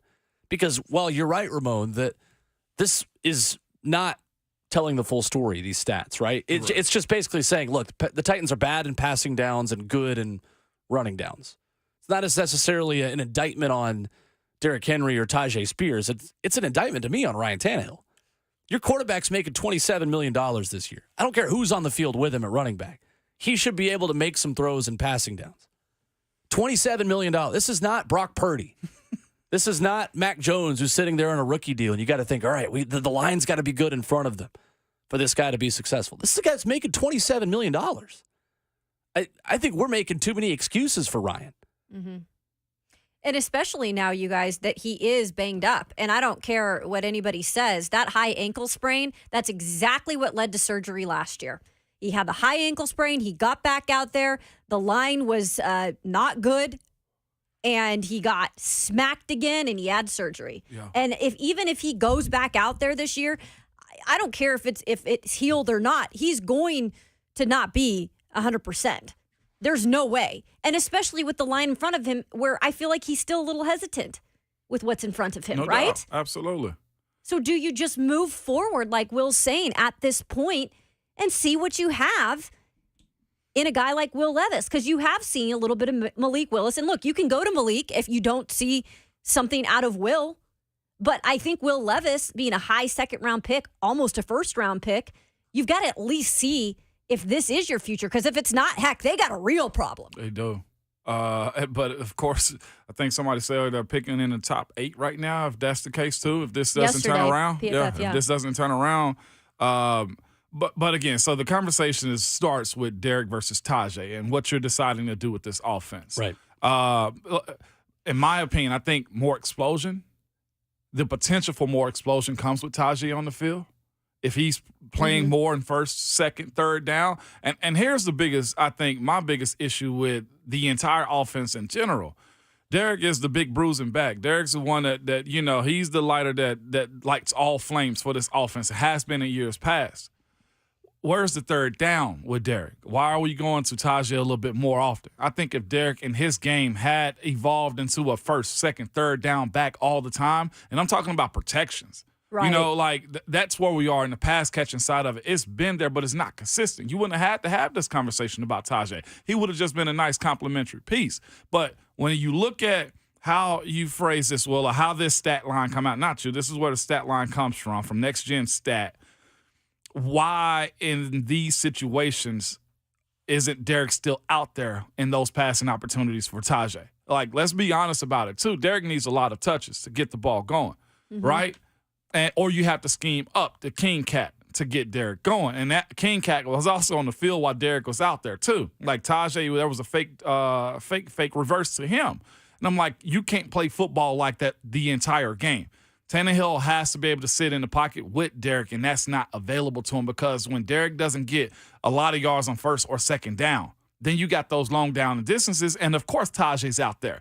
And if it's 3rd and 8 and you don't have the receiving core that you want because of health, Right. and the scheme that you're running isn't conducive to you being successful more times than not, then, of course, you're going to throw 5 interceptions, no touchdowns in the middle of the field. And when Derrick's out there and he's getting the play action, first down, Derrick had a nice run, and then you do another first down that's play action, of course he's going to be 63%. Like I said, there's a lot of truth to this stat line as far as having one out there as opposed to the other. But Tajay's behind the 8 ball whenever he goes on the field more times than not. Right. 615-737-1045. Does the Titans offense still need to run through Derrick Henry? It's the question we ask. It's being answered in the F&M Bank chat on YouTube where CR writes in, says, if that's the case, then trade Henry. He doesn't deserve not to be used if we are rebuilding for the future. CR then adds, I think you all give Spears too much credit. He does what he does because of Henry. He is a change of pace back, not built to carry the whole game. Push back on that. He carried his team at Tulane and made them one of the more relevant teams in college. Rhett Bryan has said it all year. I think Tajay Spears was drafted to be an every down back for the long term. Yeah. For the long term. Yeah. And here's my thing when it comes down to saying, just give more to Derrick and not to Tajay. Tajay seems to be able to do more with less. That's the conversation. To me, that is the biggest sticking point of you trying to make my point about why Tajay deserves more. He's doing more with less. The times that he's in there, and you kind of hear Vrabel saying it here and there too. Eventually, they're going to block one for him. Yeah. Or the fact that the Chargers game at home or the Cincinnati game at home, Tajay was able to get in while being touched and tagged by other guys to the end zone. You look at that explosiveness of his play. Sure. And you say if there was more plays, what would his explosion look like? And it's fair, and that's throwing the passing game too. I mean, to cut you off, but throwing and he's the a natural too. pass catcher. Absolutely, he's more of a natural pass catcher than Derrick is, who's kind of had that in his game evolve. Here's the thing, though, you can't see that yet, and I just don't think you're going to see that because Derrick's still here. And if in a way that is unfortunate, right? Because he's not going to be an every down back right now because Derrick Henry is on the team. Facts. I think what the Titans do with Derrick Henry also tells us the confidence level they have in Will Levis and Malik Willis because as it stands right now, your quarterback is not the kind of quarterback to drop back in the gun and spread it out and throw the football all across the yard without play action from a Derrick Henry to help him. I think that's what these stats show us is that Ryan Tannehill is not the guy to lead the next iteration of the Tennessee Titans offense. Right. That probably doesn't have Derrick Henry. Yep. So the question 100%. is, how good is Will Levis so far? How much do you believe in your ability to develop Malik Willis to run an offense with Tajay Spears maybe as running back one? That's the question you got to answer. Before you ask the question about can we trade Derrick Henry, which I think is a legitimate one. It is. It's becoming one. It is. The question you got to ask then is, well, how bad is Ryan Tannehill going to be without Henry? Because to me, these stats say, well, yes, these are circumstantial numbers that don't tell the whole story. The story I'm seeing told is that Ryan Tannehill's bad in passing downs when there's no threat of the run or play action. 615-737-1045 is the number. Corey is in Smyrna up first on our Derrick Henry discussion. What's up, Corey? What's up, guys? Hey, it starts with the coaches. The coaches are terrible. The play calling's terrible. You got to put both of these guys in at the same time. Our receivers aren't that great as it is. Why not put Tajay at the slot and have Derrick in the backfield? Tajay's more of a receiver. That way, Derrick Henry can have both of them options, or they can both be in the backfield. Tim Kelly's garbage, and so is Tannehill. They need to do something. Thank you, Corey. We'll see it soon. The thing with Tim Kelly is, and Marcus just tweets this at us as well. It perfectly describes my answer to what Corey has to say. At Ramon Kayla Will, where you can chime in on Twitter, says this offense was never designed for Tannehill and Henry. It's like, tell me you are moving on from Tannehill and Henry without telling me. Yeah, I'm laughing right now because It's true. That's kind of what it seems like. It's an offense that's caught between a rebuild and what they previously were under a different offensive coordinator. Mm-hmm. Exactly. Completely. And that's what's so frustrating, I think, for fans. You know? Henry is in Lebanon up next. 615-737-1045. Hey, Henry. Good morning, Ramon, Kayla Will. How we doing? Good. Hey, Good good, morning, Henry. Harry. All right. I agree with y'all. I think we did have a rebuild of sorts. We have had success under Tannehill since the Mariota swap over. I think that we have a shot. It's very slim. It's very ugly. We're going to have to win the division. We got a lot of work to do. This is our last shot for the next 3 to 5 years, I think. I'm going to hang up. No doubt. Thank you, Henry. It's tough, right? The rebuild years, and nobody wants to have to do that. But in the Right. National Football League, it happens more so than not with a lot of these teams. Now, there's always the teams that I feel like get lucky or just continue the success. But for a lot of these teams, there are those tough years. And I think that is tough for fans to have to know that that's reality. But I will tell you something, guys. I've heard from so many fans on Twitter over the last week that are just ready to just rip that Band-Aid off, like I said. But there are still fans that are hopeful that want to win all the games they can win this year. So I get both sides. Yep. I get it. Well, and the thing is, when you have Mike Vrabel and you have a team that the last time they started 2-4 made the AFC Championship game, Mm-hmm. it is still early enough where you can make big changes. Right. And have success within this division. I mean, this division is better than I think a lot of us expected because Indy and Houston have at least exceeded my expectations Mine early. too. But there is still opportunity there to, in the bye week, try something else. What would the big change need to be, Will, for you? That's Will Levis. Will Levis. Yeah. So you're saying put in the young guy. Well, Will Levis has an opportunity here to do what Malik Willis didn't last season and take a window of opportunity and run with it and just be the new starting quarterback of the Tennessee Titans. I mean, I don't expect Ryan Tannehill to play against Atlanta. No. You don't have a franchise quarterback without an extension. That's our answer. And the Titans have to learn what they have in Will Levis. They have to. Yep. Before they go into the top 10 maybe of a draft next year with the opportunity to draft a legit high first round starting quarterback. And there's a lot of quarterbacks next year.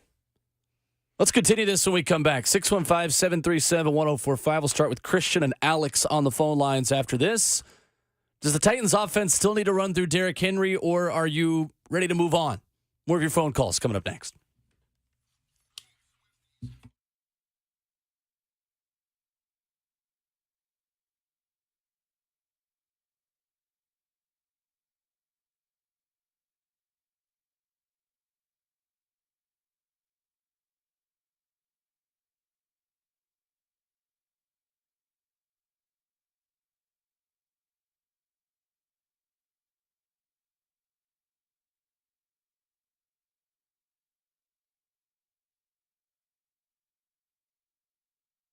Good morning. I am now joined by certified arborists and our good friend Dean Glasscock of Arbor Art Tree Care, now a Save a Tree company. Dean, good to be back with you.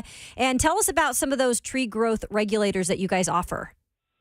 Hey there, happy Wednesday, I guess it is, folks. Beautiful day finally. Yep, fall's coming, and I want to talk about tree growth regulators. Just remember, our phone number has not changed, and it won't change, 615-299-9999. Arbor Art Tree Care, we are now a Save a Tree company. We're in transition still. We're super proud of that, moving forward, excited about the future, what we got going on. So, tree growth regulators, this is something that we use to help trees that are under stress. And if you have trees that are in the urban forest, which you do most likely around your home, especially if they're old and mature, we can help you keep those trees alive. This product will preserve your trees. So if you have trees that are planted by somebody like your grandpa or something that's just special to you for some reason, or a birthday tree or something.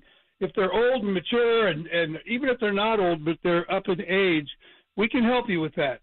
So again, 615-299-9999 for all your tree and shrub care needs. We can definitely help you, and we're picking up on our schedule. We're getting closer to being caught up, if you will. So give us a call, 615-299-9999. We sure appreciate it. Y'all have a great day. Thank you, Dean. 29 years of experience. Arbor Art Tree and Shrub now teaming up with Save a Tree for exceptional service every time. Make sure to call them 299-9999.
RKW is brewed by 8th and Roast right here on 104.5 The Zone. 615-737-1045, our number. Streaming live on 104.5 The Zone TV. We go back to the phones discussing Derrick Henry's role in the Titans offense and whether or not it's time for the Titans to move on to a different style of offense under Tim Kelly and Mike Vrabel. Christian is in Nashville up next, joining the discussion. Hey, Christian. What's going on, guys? First off, go Vols. Got to say that this week. Secondly, I think Titans fans have a jaded view of the running back position because the offense has always been centered around Eddie George, Chris Johnson, now Derrick Henry. Minus the 1 year Steve McNair won MVP, there's never been anything centered around a quarterback. If you look at the high-profile offenses, you can even take out Mahomes and Josh Allen. They're all centered around a quarterback. I mean, that's just the game now. So I'm not necessarily saying move on from Derrick, but find a quarterback that you can center your offense around. So I'll hang up and listen, and love you. Love y'all's show. Thank you. Thank you. Thanks, Christian. That's a good point. That's a great point right there. It really is. Do you have to follow history? No. Definitely not. You do not? Definitely not. Chris is in Nashville next. 615-737-1045. Hey, Chris. Hey, guys. Good morning. Good morning. Morning. Morning. So I called thinking about Derrick and Ryan. As a therapist, I'm looking at this high ankle sprain. Traditionally, 4 to 6 weeks turnaround. Risk for re-injury. It's looking like. I mean, I'm gonna be quite honest. I don't know if you guys already mentioned it or not, but the reality is, Tannehill's probably not going to return back, and it's going to be his choice. He's going to look at the team. We're going to depend on our record in the next 8 to 9 weeks. It's going to be, in my opinion, he's going to say, look, I'm done with the team. I think Jeffrey Simmons' comments last week when he directed towards guys that want to be Titans, in my personal opinion, I felt like one of those Titans was Ryan Tannehill. And I just think since week 1, he has not wanted to be a Titan from, the Malik Willis draft and the Will Levis draft. And as far as Derrick Henry is concerned, I say, as Titans fans, I love him. But it's kind of, if we're in the rebuild, we need to let him go to greener pastures. Just not an AFC foe. Send him to the NFC. And I'll hang up. Thank you, Chris. Absolutely. I'll say this about Ryan Tannehill. Whether you like him or not, he is a competitor, guys, and I've spent the last several seasons with him, and I don't care what anybody says. He wanted to be on this team. He wants to be on this team, right? I mean, now he's declined and he's dealing with injuries now, but that doesn't mean that he doesn't want to go back out there and get wins for this team. I'll defend him in that way. Yeah. Now, whether or not he has the ability to do that, that's another story. But I think if he has the opportunity to come back in at some point this season, if they don't trade him, he's going to come back and try to do everything he can to get this team to win. I just think our point right now that we're making on this show is I don't know if that's really the move to make since he is dealing with the ankle again, and you need to probably see what you have in your younger quarterbacks. I think especially when you talk about a pick that could be a top 10 selection, you have to know what you have in Will Levis. Yeah. Before you go into another draft thinking about being 1 foot in, 1 foot out on taking a quarterback. Mm-hmm. We talked about it last year, too, that we did.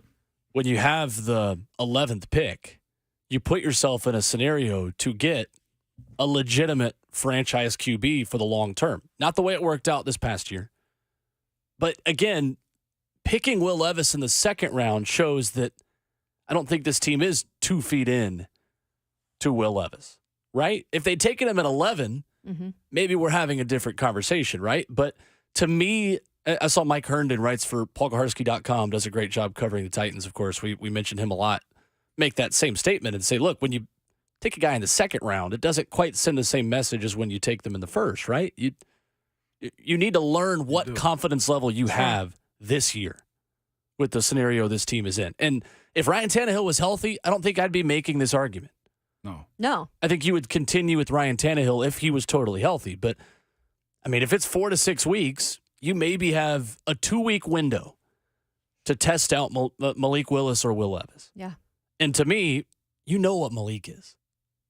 He's played a lot, honestly. He has.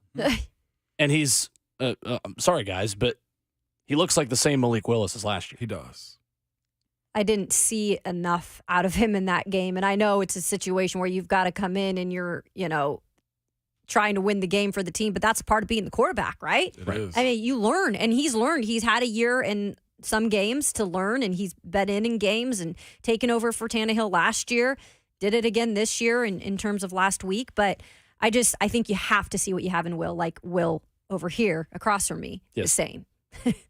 Too, you're not going to put Ryan Tannehill back behind a line that isn't great unless Ryan Tannehill is at least 80 to 90%. Because you're just going to get him hurt again like you did last year. Yeah.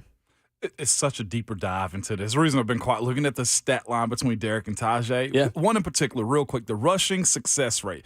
A successful rush gains at least 40% of the yards required on first down, 60% of the yards on second down, and 100% on third and fourth down. The denominator is rushing attempts. Tajay's success rate in runs versus Derrick is 58% to 45%. Yeah. So that's the point to be made. Of course, Derrick's the guy.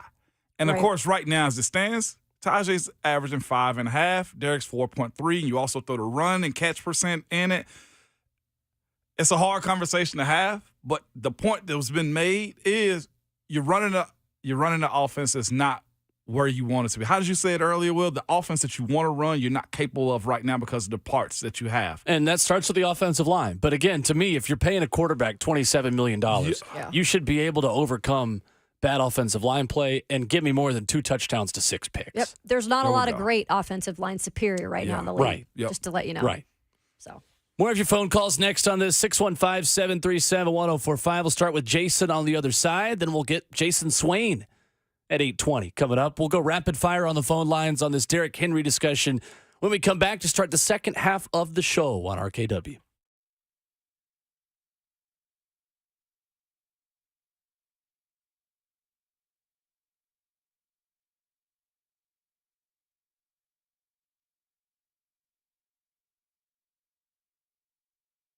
It's Ramon Foster for Scoreboard Bar and Grill. Scoreboard's all-you-can-eat low country bowls have been extended through October. We're just halfway through the month. So that's right. You can get crab, shrimp, booze, music, and football.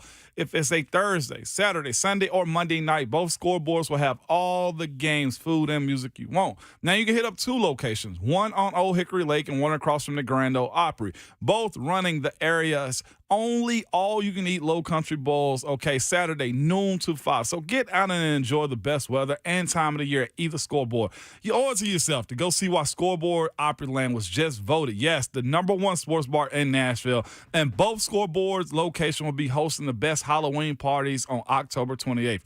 Join the fun and win cash with the best costume. And be sure to join 3HL this Friday. Yes, from 3 to 6 as they broadcast live from the original Scoreboard Opryland location. And listen up. They'll have great giveaways, including a pair of the UT versus UConn tickets and all you can drink 2 for $1 from 3 to 6. And if you want to try your hand at beating Brent and Slade's pick, go between 3 and 6 to fill out your sheet, and maybe you'll win the $250 prize pack. Remember, if it's football time, it's scoreboard time.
8 o'clock. What's going on? Good morning from the 104.5 The Zone Studios. I'm Robert Walsh. Colts nose tackle Grover Stewart, one of the NFL's top run stoppers, has been suspended without pay for 6 games for violating the league's policy on performance-enhancing drugs. Stewart will be eligible to return to the Colts roster in Week 14 for a road game against the Bengals. The nature of Stewart's violation remains unclear, but he acknowledged the violation in a social media post. Jaguars quarterback Trevor Lawrence told reporters he's optimistic to play Thursday versus the Saints with a minor left knee sprain. Lawrence said he feels much better, plus takes a lot of pride in not missing an NFL game and playing through the pain. Despite the short week, he'll, quote, do everything he can to be out there. And in former Titan news, 7-time Pro Bowler wide receiver Julio Jones signing a 1-year deal to join the Philadelphia Eagles practice squad. He's going to be reunited with his former Titans teammate A.J. Brown, who pushed for Tennessee to trade for him from Atlanta. And the Ravens are signing free agent safety Andrew Adams to their practice squad, and there is a possibility of a quick elevation given the hamstring injury suffered by Marcus Williams in London. He started 11 games for the Titans last year. For all your foundation repair and waterproofing needs, visit USSTN.com. Breaking news at once on your home for the Titans and the Vols. This is 104.5 The Zone.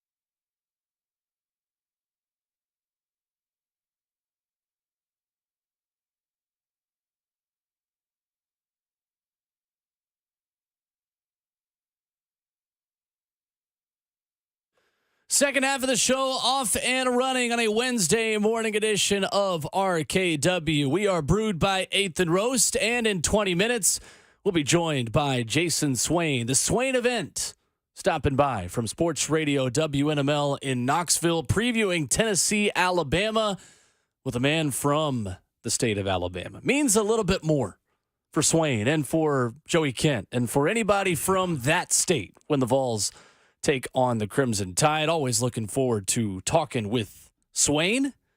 We'll do that coming up at 8:20. 615-737-1045, though. We've been talking Titans this morning and whether or not it is time to move on to a new style of offense away from Derrick Henry. Because numbers say that Ryan Tannehill's still much better with Derrick Henry is on the field as the running back. We've got Ramon Foster, Kayla Anderson, Robert Walsh. I'm Will Bowling, and we begin hour 3 with Jason in Murfreesboro at 615-737-1045. Hey, Jason. Good. Thank you, sir. Good morning. Love it. It's the energy we need. I had my coffee this morning, all right? It's all right. I want to talk about some present, the past, and the future here. All right, so let's say I think Vrabel, he's still stuck on that 2020 high where he had so many injuries and was still able to get as far as we did. I think he's still like stuck in that past. Like, hey, we haven't had that many injuries. We still can do this. But in reality, man, doing that in 2020 is what hurt you for this upcoming season. It just led to that. Where we're at now, because you weren't thinking ahead. You were just thinking in the present. Now your past has hurt you, Yeah. and it's hurting your future too. But what I want to say the present is, man, we gotta leave Tannehill, let him play, and let Willis play. If you really got Levis as your future, don't bring Levis out there and let him get hurt like Tannehill or Willis. Let him progress and be ready for next season, because your offensive line is not fixed. So if you bring Levis out there, he's just gonna get injured too. Just focus on what you got right now, and if you can make trades, make those trades for the future. Get some offensive linemen for those good players that you do have that you're trying to get rid of, because you got Tajay Spears and Traylon Burks. You're hoping that they're going to be those things for you next season, because he keeps getting injured. Just like what I'm saying, let Tannehill finish out his season, do what he can, and if he gets hurt, then he gets hurt. But don't let your future of your organization get hurt too, or you're going to be looking at another draft pick for offense. You don't no more offense picks. You got to get some defensive picks this year. Thank you, Jason. Appreciate the call. Unfortunately, that's not really how the NFL works. when you have a quarterback and you want to see something out of him, you kind of have to put him out there. And I know it's always the injury thing, and the offensive line isn't that good. But I was just saying before the break, if you look around the league, there's a lot of offensive lines that aren't great. And there's still quarterbacks right now that are able to do stuff behind it and find ways to do things. And if they want to see what Levis really is, it's not going to be something where he's going to be sitting on the bench, guys. He's going to have to show what he is on the field in real life situations. That's how you're going to figure out who Will Levis is. And unfortunately, in this league, you can't just sit around forever waiting for the line to be perfect and things in front of you to be perfect. If they're going to do it, they got to do it now because, like Will said, they could have a high draft pick. And if you don't want to go with Will, you're going to have to go with another quarterback then. Totally agree. Micah Nolansville next, 615-737-1045. What's up, Micah? Hey, so I had a question for you guys. So if you're Mike Vrabel right now, would you stick with Ryan Tannehill and probably go 9-8 maybe, and maybe get into the playoffs? And if you do we really think Ryan Tannehill will succeed in the playoffs? Or would you rather take Will Levis, and if he does well and we get wins, well, that's good. And if he doesn't, it'll just be considered a tank and we get a high draft pick. And my only thing is with the high draft pick is the Titans haven't done well with high draft picks, really. We haven't really gotten a lot of hits in draft picks. Probably Peter Skoronski is probably the best first-round pick in a while. Mm-hmm. So thanks for taking my call. Thank you, Micah. Thank you, Micah. Always good to hear from you. Some good facts there. I think if Ryan Tannehill was healthy, I would still be advocating for him continuing to be the quarterback. Me too. But he's not healthy. I was going to say, the only reason we're having this conversation is because Tannehill's injury and the record. Yes. That's when you start having these types of conversations. Well, there are many Titans fans who were, while Ryan was healthy on Sunday, advocating for Malik Willis to get an opportunity. There were. And I think we even had the conversation early on in the season. If it gets to a point where they're not winning games, after the bye, do you make changes? I know we've had that conversation. And that was without Ryan Tannehill injured, right? It was. Yep, 100%. Michael in Clarksville is next. 615-737-1045. What's up, Michael? What's going on, guys? Y'all hear me okay? Yeah. You clear. Nice. I don't know what to think about this team, to be honest with you. With as bad as the offensive line is, and I sure as heck don't think we should be getting away from Derrick Henry because I think he still has at least one more contract left in him. I think the problem is that this offense does not know how to use him. We've had 4 or 5 offensive coordinators since Tannehill's come into them. Has had some kind of struggle on figuring out how to use Derrick Henry. I mean, when you got one of the best running backs in the league sitting off the field when you're on the 1-yard line trying to score and he's not even out there, I think that's a problem. I think also having a tight formation in the middle of the field and using Derrick Henry to run him up the middle, I think that's also a problem. And you got 22 guys in a box and you're trying to run Derrick Henry up the middle. Everybody knows that Derrick Henry picks up the majority of his yards when he runs outside. So use him to the best of his ability. Don't constantly run him up the middle expecting him to get 4, 5, 6, or 7 yards when you've got, anywhere from 15 to 22 guys sitting in the box. Use him when he's the strongest. And I think the problem is that these offensive coordinators don't have any idea on how to use him properly, which doesn't make sense to me because there's plenty of film out there that shows him having good games when he runs to the outside or he's open for the screens. And I understand the screens aren't going to work very well because our offensive line isn't working very well. But I think the problem is that these coordinators don't understand how to use Henry. And when you've got the game on the line, you need to have the best players out on the field, period. Don't try this fancy crap. If you want to be a running team, then be a running team. Put your best running back on the field, have him go out there and have him play. To limit the amount of plays that he's getting per game when he's still one of the best running backs in the league, that it just doesn't make any sense to me. Who you hollering at, Michael? Thank you, Michael. Why I'm hollering at the Titans? I get it. Yeah, he's frustrated. I get that. He's frustrated. To me, though, I don't know if it's not using Derrick the right way. And what he's advocating for is what they did on 4th and inches in the red zone against the Colts, and they got stuffed.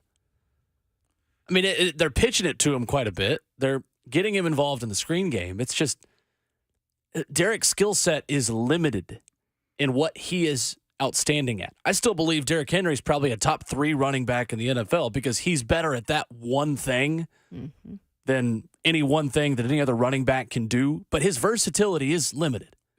It is. That specialty of his, if you're going to toss it with Derrick, look at how they're playing Derrick in those tosses and those runs up the middle.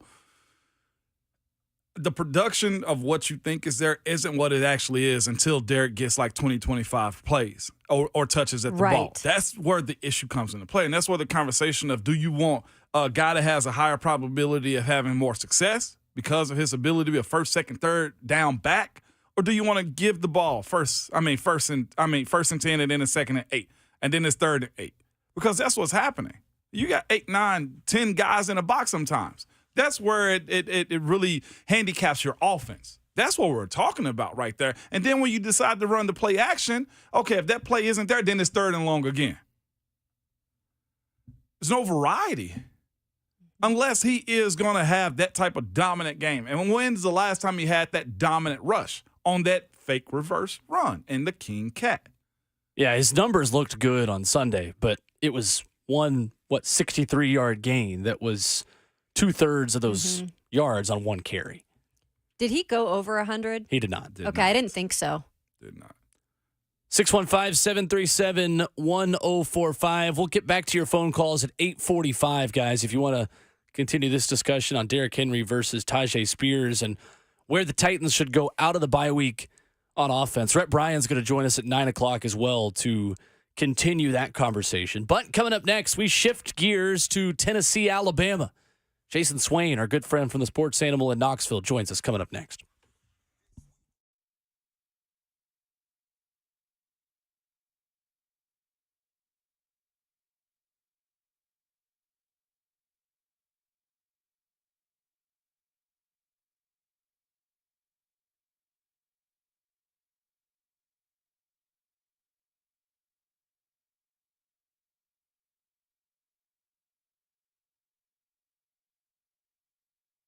Hey, this is Kayla Anderson for the Ingram Agency, a local agency that you've probably heard a little bit about, helping us get to London. They were founded from the ground up in 2010. Chris Ingram, along with his team of fully licensed professionals, have really created a strong agency, and they focus on serving the entire state of Tennessee. So let's say you need insurance. This is the company to work with.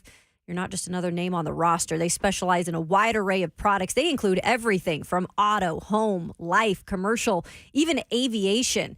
And this isn't your average insurance company. The Ingram Agency, founded on passion for education and support of their clients. And their goal has always been to guide and protect those clients comprehensively. So if you want a family-owned insurance company who has been here for a while, who knows the people, who cares about the customer, call the Ingram Agency, 615-206-8276, or you can log online to find out more information, theинgramagency.com. Rest easy with the Ingram Agency.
RKW is brewed by 8th and Roast right here on 104.5 The Zone. The whole crew is here in studio. Ramon Foster, Kayla Anderson, Robert Walsh, our producer. I'm Will Bowling, and joining us on the phone lines this morning, he is VFL and Huntsville, Alabama's own Jayson Swain, kind enough to give us a few minutes today. What's up, Swain? How are you? I'm great. How are you guys? What's up? Got the whole crew in the house. Morning, Swizzy. We are caffeinated and opinionated, like we say with our new coffee title sponsor of 8th and Roast. Swain, I know this game means a little bit extra to you guys who called the state of Alabama home. When you talk about the third Saturday in October, I'm pretty sure we asked the same question to you last year at the exact same time leading into that game. Where was this rivalry among your favorite rivalry games to play in as a Tennessee player? First of all, sir, Will, I am 39 years old. I have spent more of my life in Knoxville, Tennessee. That's true. I get my bills in Knoxville, Tennessee. I have my family in Knoxville, Tennessee. So I am from Knoxville, Tennessee. That's right. I used to live in Huntsville, Alabama. Sure. But I'm a Tennessean right now. And to answer your question, this game ranks number 1. I don't care what any player says about, oh, this is just another game. It's just the next one. It is not a next game because you don't smoke cigars in every game. You smoke cigars for the Alabama game. So this is number 1. I love it. Preach, Swain. Talk to me. This is exactly what I was intending on doing and asking you about being from Alabama first. Well, Swain, let's get into the A&M win before we preview this one coming up on Saturday, because obviously 100 yards through the air probably isn't going to be good enough against Alabama like it was against A&M. In your estimation, what was the biggest issue with the passing game on Saturday? As much as I want to give you guys an easy answer and point to one thing, it's not one thing, because on different plays, it's different things. It's either late passes, inaccurate passes, or drop balls, or not running full speed through routes. It could be protection. It is so familiar to me because 2005 was similar, because you had all this talent. You had things that when you watched the film, you saw how close you were, but the people watching the games would feel like we were so far.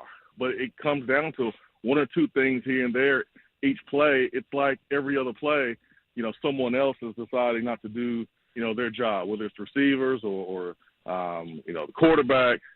It's flip-flopping, it seems like, and that's the reason why you see this inconsistency with the passing game.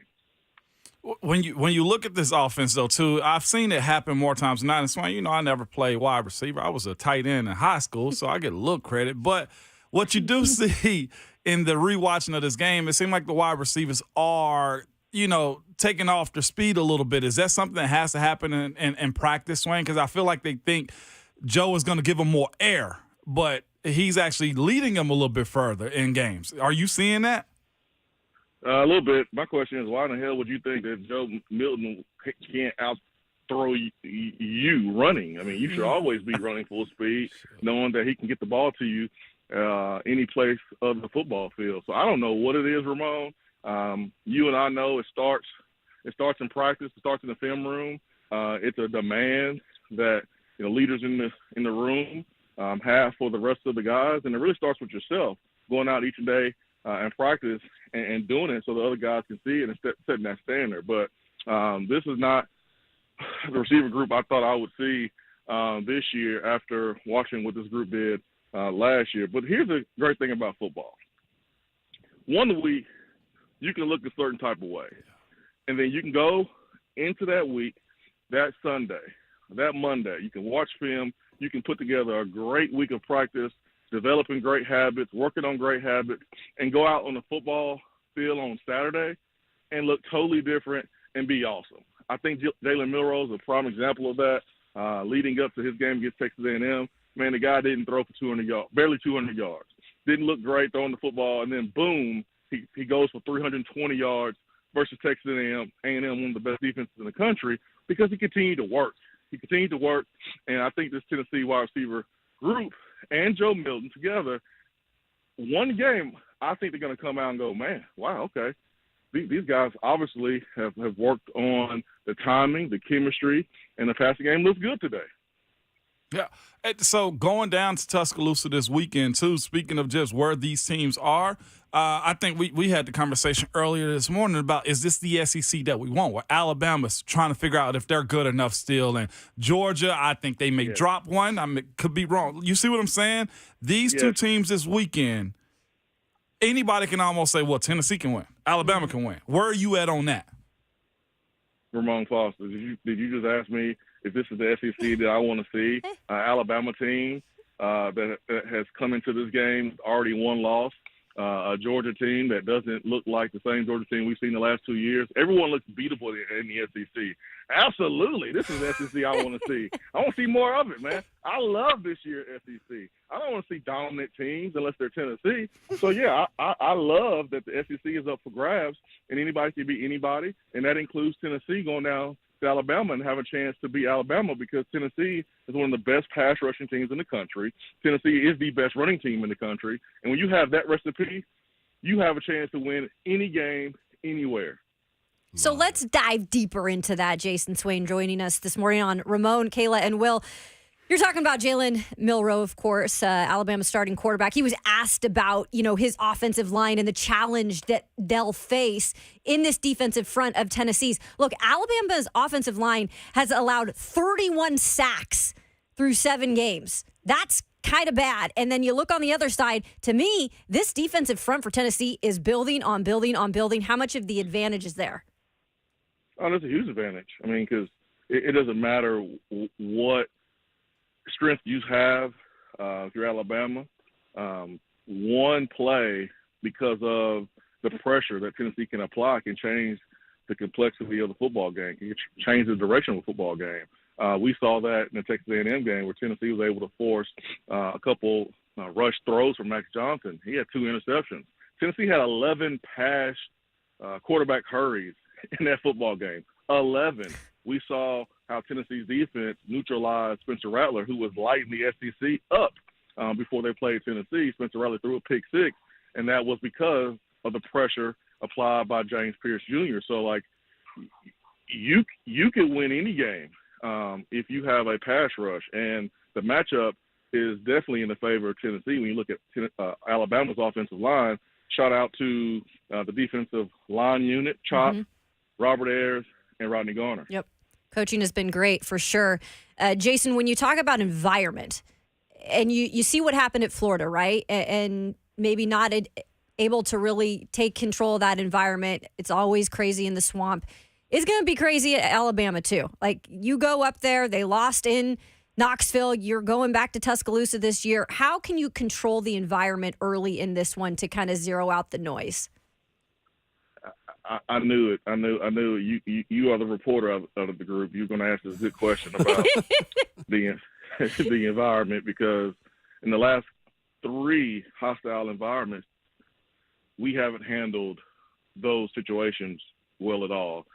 Florida this year, Georgia last year, and South Carolina last year. But this is an opportunity. It's a new opportunity for this team to prove that they've learned something from the Florida game. And that's not allowing one bad play to turn into another bad play and snowballing. You've got to be able to respond and get off the mat when the other team makes the play. And there's going to be plenty of plays made by Alabama. They're going to have the crowd behind them. We have to do a really good job of being able to play the next play, whether it's good or bad. Tennessee scored on their first offensive possession against Florida because we got man-to-man coverage, and that's exactly what we wanted. We went down and scored. Florida got out of man. When they did that, we couldn't run the football. We couldn't find explosive plays, and we just couldn't find offensive success. We can't allow that to happen this weekend at Alabama. Swain, has there ever been a Tennessee player who public opinion on has changed more than Kamal Hadden, going from a guy who was getting a little bit of booze during starting lineups early on in the season and now is rated as one of the best corners in the SEC according to PFF? Well, first of all, booing a player and starting lineups is never acceptable. Absolutely. That is crossing the line. Don't ever do that. Not cool at all, but I do appreciate the way Kamal Hadden has responded. He's responded by just making plays and playing for himself and for his team, and you can see that he puts in the work. He has great ball skills, probably some of the best ball skills on his team, including offensive players. But He's been great. His interception he made against Texas A&M, I mean, that is eye-hand coordination at its finest. The ball he caught in the South Carolina game, that's a tough play to make sometimes because your vision is a little bit impaired because of a opponent's hand in a way. And sometimes you can't track the football, and he did a really good job of doing that and taking it to the house. I mean, he's a playmaker for Tennessee. So I'm happy for him. I'm proud of him. I think the criticism in the Florida game was fair and warranted because it was a bad play. It was a terrible play. You can't play like that. But he bounced back. He bounced back, and he's made plays ever since, and that's what it's all about. Swain, in the running back position, it's no secret that Tennessee feels like it has the deepest running back room in the SEC with its three-headed monster. But, man, Jaylen Wright against Texas A&M, 19 carries, 136, an average of 7.2 yards per rush against one of the better defensive fronts in all of college football. Is it maybe time for Tennessee to rely even more on Jaylen Wright? Kind of, where are you in this conversation about maybe a balanced room or a guy that in Jaylen Wright, I think at this point, Swain, is by far the best running back that Tennessee has in that room right now. Where is that balance for you? Well, you have a weird way of calling the deepest the best. It's the best running back room That's in true. the SEC.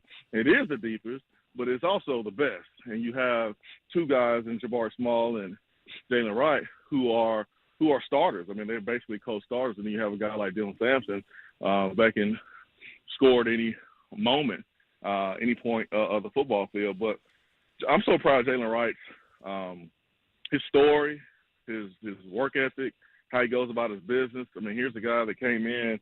He was recruited by Jay Graham out of North Carolina. He was known as a track guy, speed guy. He got here. He had a little bit of a fumbling issue. That has not been an issue at all. You don't get better at something like that unless you work on it, unless you think about it, unless you make it a priority. And here's a cool little story. I won't take up all y'all's time because I know how breaks work. But Jalen Hyatt, 2021, didn't have his best year going into the season when there was a lot of preseason hype. And the reason why is because he just didn't put the work in like he needed to put in. He saw Cedric Tillman put the work in, saw Tillman get the results in 21, saw Bayless Jones get the work in 21, and then 22, Jalen Hyatt had his breakout year because that summer he worked his tail off catching 15,000 balls that summer. Well, Jalen Wright and Jalen Hyatt are best friends. Wright saw Hyatt put that work in, get the results. Wright was at Hyatt's draft party. That's why Wright this summer put that same work in, and that's why he's getting the results that he's getting right now. So Wow. how about that? That's awesome. Wow, Swain, that's some good intel right there, man. With that also, man, I know you out here trying to accumulate. Take the surprise out your voice, as our friend Candace Parker would I say. had a little surprise in my voice. I did, Swain. I owe you a gift card or something for having that much surprise in my voice, Swizzy. I should have known better. You feel me? With this, I'm gonna go to your department again, man, the wide receiver room, because here's the thing: if Joe seems like he wants to elect to throw the ball more than run, although we saw it looked like a little bit more called runs last week against A&M. Who's the other wide receiver we're looking at to make the breakout? I know, Nimrod has been in there, but I'm also going to ask you about Cameron Seldon, who has been dressing. And we saw have a dynamic spring when he was in the fold. Are you into playing a couple of these young freshmen, or are you still waiting on Deontay Thornton and somebody else to show up? Oh, boy. Yeah, Thornton had a hamstring, which caused him to miss the South Carolina game. I think Thornton is really pressing a little too much. I think Romeo is pressing a little too much too. And you can't catch football when your hands are tense. You got to relax. And I know how much these guys work and how much they want to be good for their team, but you got to be relaxed when you catch the football. We saw Squirrel in the South Carolina game and the Florida game play bigger than his size. For whatever reason, didn't get involved as much in the A&M game. They could be scheme, whatever, I don't know. But Squirrel is a guy that I look at that I need to step up. Romeo obviously needs to step up. But I look at, Squirrel and Romeo. I was impressed by Chaz Nimrod coming in, catching some balls in traffic on slant routes, no drops. I thought he did a really good job. Caleb Webb has a body that reminds you of Cedric Tillman. But those guys are young. And, that means Joe Milton just has to be just even better at throwing guys open, being on time. I will say this about Joe, because I know a lot of people like to criticize the quarterback first because, it's easy, it's low-hanging fruit. But Joe has some real grown man runs. Tennessee had 232 yards rushing. Joe had a nice little chunk of that. And he set the tone with how he ran the football. I mean, he knocks out a linebacker from Texas A&M by how hard he was running. And we haven't seen Joe run that hard at the University of Tennessee. So, Joe can do some other things well when maybe the passing game is not working the way you need to work. It's kind of like a basketball player. You're not making shots. Well, you can go screen, you can go rebound, you can go play good defense. There's other things you can do to affect the game. And I thought Joe did that on Saturday against A&M. The throws wasn't connecting, had a pick, but he was running. He was running, man, with some real anger and some real force. And I thought that was huge in that game. Okay, Swain, I'm going to stir you up a little because there was one certain ESPN analyst, you can name him if you want, who had some thoughts on the Texas A&M loss to Tennessee, saying Texas A&M, clearly the better team, thinks that Tennessee is overrated. I want your thoughts on this and just where you think Tennessee stacks up with some of these other teams in front of them in the AP poll. Tennessee has a lot of work to do. I mean, I think Tennessee is properly rated, not overrated. Tennessee is a 5-1 team in the SEC. Yep. When's the last time we've seen a 5-1 team in the SEC be ranked dang near about 20? Yeah. I mean, Tennessee 9 spots away from being unranked. The reason why is because we just haven't played great yet, and that's okay versus lesser opponents. Tennessee has an opportunity coming up versus better opponents to prove that they are good, but this notion that Tennessee is overrated is really weird to me. Because Tennessee is 17th in the country. And then the fact that the thought that A&M was the better team, when A&M got beat by a touchdown, they have more talent. They've recruited at a higher level than anybody else in the country in the last 4 or 5 years, except for Georgia and Alabama and maybe Ohio State. Tennessee had 100 yards in penalties. Tennessee threw a pick in the end zone. Tennessee had a receiver drop a touchdown pass. Tennessee had another play where we could have had a huge play, and we still beat them by a touchdown. Tennessee had a punt return. I told you don't get me started, Kayla. I wanted to stir you up. Tennessee had a punt return for a touchdown where when you play a team that has superior talent, it shows up more in special teams than any other part of the game. It shows up in special teams. But who looked like the more talented team on Saturday? Was it Tennessee or was it Texas A&M? No, it was Tennessee. Yep. And Tennessee dominated the line of scrimmage. Dominated on both sides. Facts. So how was A&M the better team? Answer me that, please. I love it. Well said. Jayson Swain bringing it, as always, with us here this morning on RKW at Swain Event, where you can find him on Twitter as well in Knoxville on 99.1, the sports animal with our good friend Josh Ward. Swain, great stuff, man. Appreciate it. Love y'all. Now I need my inhaler. That's Knoxville, Tennessee's Jayson Swain, not Huntsville, Alabama's Jayson Swain. I love it, Swizzy. That's right right there. That's right. All right, there's Swain with us this morning. As good as it gets covering Tennessee, that's for sure. More of your phone calls, more conversation coming up on the Titans headlines we have not yet gotten to, including an interesting quirk to weekend results in the NFL, where one thing 25 teams had in common, a negative thing over the weekend. We'll get to that coming up next.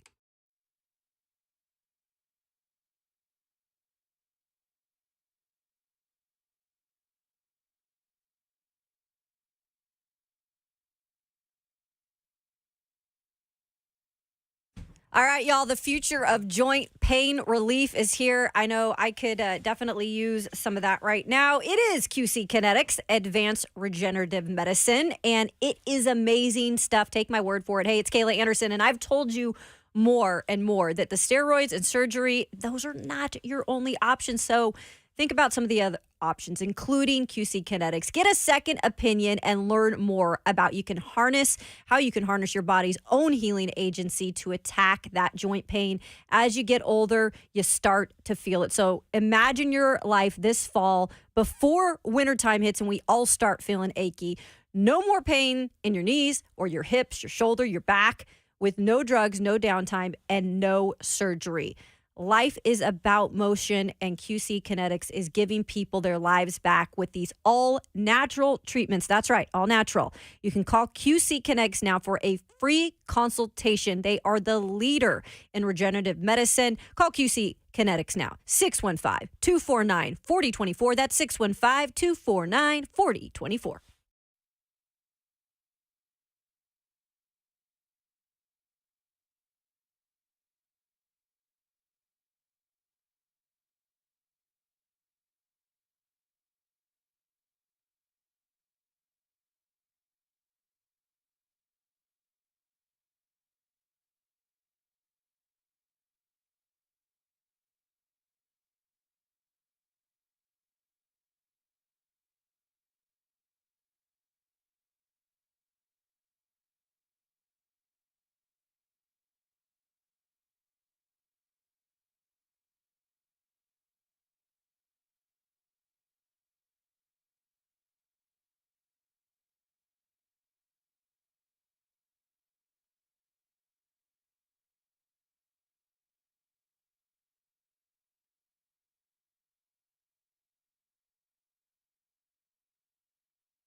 Well, if there is a positive to the offensive issues the Tennessee Titans are having, it's that they're not alone in those issues.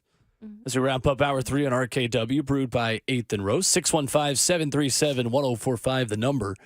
Guys, this week, 25 NFL teams scored 21 points or fewer. That is the most different teams scoring 21 points or fewer in a game in a single week in NFL history. Wow. Why? Why? I don't know. I feel like you got an answer for it, though. I don't. You know, I'm asking you. You know what's added to that? I think teams have not been great in the. I'm not joking. Teams have not been as good in the red zone. It's not just a Titans problem. Yeah. I think there's other teams when the field is shrinking down there. Mm-hmm. Teams are not able to actually convert for 6, right? Yeah, and that could be part of it. Overall, it could be absolutely, and the other portion of it is this too. When one trend goes in a very strong way, like scoring points, offenses, dynamics of what teams are doing, well, guess what the league does? It goes in the opposite direction. Defenses come at a premium right now. We've had conversation about numerous defenses this year that are just doing crazy stuff. 49ers, defense, solid. Look at what Cleveland is doing. Very solid, okay? And you got to say to yourself, like, you have to adjust to what the league is suggesting. The same thing is going on, too, with the passing around the league. You have to adjust. There is an equal opposite reaction, and what you're seeing right now is the opposite side of that. It's fascinating watching how coaches stay relevant, their schemes stay at the forefront of what they want to do, but how you also react to what they're doing. Again, we speak about this offense is what it's capable of doing, right? And now it's starting to get a little – you're hitting roadblocks with just give the ball to 22. That's what we're looking for when it comes to the readjustments of how you evolve as a team, as a franchise, and specifically the offense, because the defense does usually show up. I think for me, it's a twofold issue, and Emmett in the F&M Bank chat has one of the folds. Quarterback play. QB play. Let's go through the last 5 drafts. Look at the first 3 quarterbacks selected. Tell me how many of these guys are very good at quarterback. 2019, the first 3 quarterbacks off the board. Kyler Murray, Daniel Jones, Dwayne Haskins. That'd be a C- anywhere. 2020, Joe Burrow, Tua Tagovailoa, Justin Herbert. Okay, 2020 draft is pretty good. Probably, yeah. The next 2 picks in that were Jordan Love and Jalen Hurts. Yeah, Yeesh. That's good. But then after that, Trevor Lawrence, Zach Wilson, Trey Lance. Only one of those guys is thriving. Zach Wilson's playing better. Yeah. But he's a project. Yeah. B- at the best. 2022, Kenny Pickett, Desmond Ridder, Malik Willis. C. Not great. C-. D. Yeah. And 2023, Bryce Young, C.J. Stroud, Anthony Richardson. Only one of those guys is thriving. Because, and I think Anthony Richardson, he's just hurt, right? Yeah, so he's really hurt right now. So, of course, the league goes younger. Everybody's looking for that young quarterback. And that's where also you have to ask the question when it comes down to Levis. Somebody brought that up earlier as far as the protection of Will Levis, as he's your guy to move forward. Do you want to have him with some PTSD as far as the amount of hits that he's going to take and the growth that's necessary to put him out there? Same thing goes for Malik right now. Right. Yeah, Cuzzo Mike in the chat says, we're too quick to hype up young guys with no real experience. I think there's some truth to that, too. Yes, it is. But everybody, again. That's just quarterbacks in general. Yeah. Well, let's talk about it then. This fan base has kind of said in the F&M Bank chat, Twitter, and some have called in, do we tank for a young quarterback? And, of course, most people tell you, well, go draft another. And then after that, draft another, because you have an out with the 5th-year option. Well, and because for every Cincinnati, there's also a Cleveland. For every team that has a rookie QB like Joe Burrow, who's on a cheap deal and has a Super Bowl window because you're paying a quarterback very little money to give you a ton of value and efficiency within your offense, making other not highly paid players better and giving you the budget to pay players around him.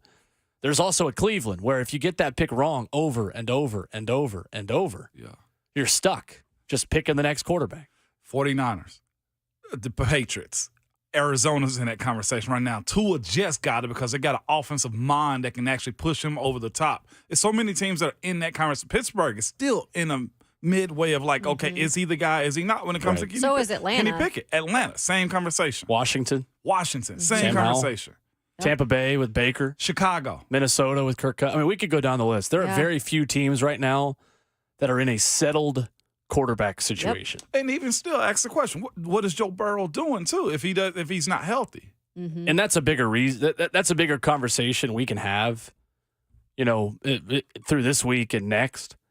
What is the reasoning behind quarterback play taking longer to maybe gel in the NFL? Mm-hmm. Like, at what point do NFL offenses start to mirror college offenses simply because that's the way that you get more out of these quarterbacks, out of the Hendon Hookers that are coming out of very different systems?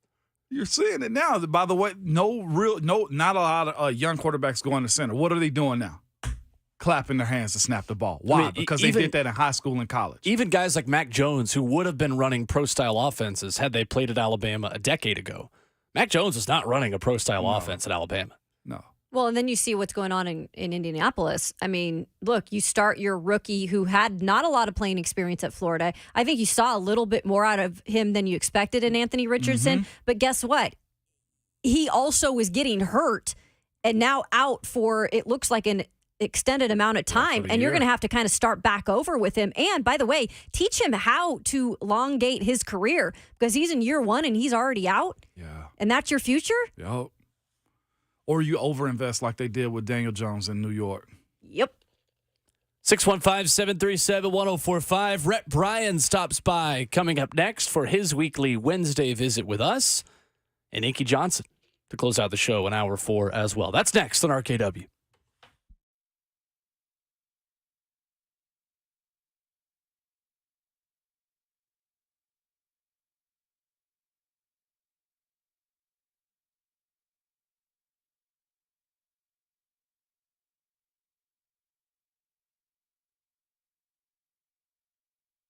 If you were buying a car from Two Rivers Ford when they first opened their doors in 1983, you probably want the latest technology, which would have been an AM/FM cassette combo back then. Then you probably go to the local paper to get some pricing, and then you drive over to Two Rivers Ford and talk to one of their non-commissioned salespeople. Flash forward to today, and the buying process looks a lot different. You see, Two Rivers Ford knows that everyone likes to shop differently, so they put you in control. In fact, you can buy a vehicle from Two Rivers Ford without ever going to the dealership. Lots of customers do, and Two Rivers Ford delivers also. You can custom order the exact vehicle you want online. You can buy a stock vehicle online. You can schedule an at-home test drive, or you can call or text and do a video walkthrough. Whatever works best for you is what Two Rivers Ford will do. And if you want to head to the dealership for a test drive, the non-commissioned sales experts at Two Rivers Ford will make sure you get everything you need and all your questions answered. But no matter how you prefer to shop, you can always rest assured you will get the best price at Two Rivers Ford because they sell all their new non-specialty Fords at just 1% over the invoice. At Two Rivers Ford, you are in the driver's seat. Two Rivers Ford, powered by Ford, driven by people.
What's going on? 9 o'clock. Good morning from the 104.5 The Zone Studios. I'm Robert Walsh. Colts nose tackle Grover Stewart, one of the NFL's top run stoppers, has been suspended for 6 games for violating the league's policy on PEDs. Stewart will be eligible to return to the Colts roster in Week 14 for a road game against the Bengals.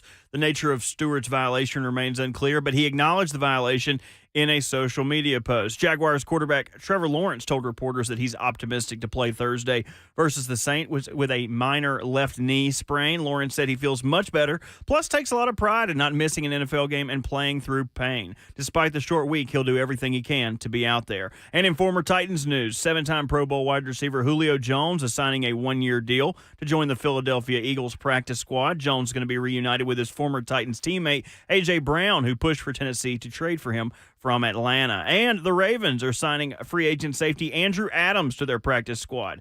And there is a possibility of a quick elevation given the hamstring injury suffered by Marcus Williams in London. Adams started 11 games last year with the Titans. For all your foundation repair and waterproofing needs, visit USSTN.com. Breaking news at once on your home for the Titans and the Vols. Now to Rhett Bryan in studio with Ramon, Kayla, and Will on 104.5 The Zone.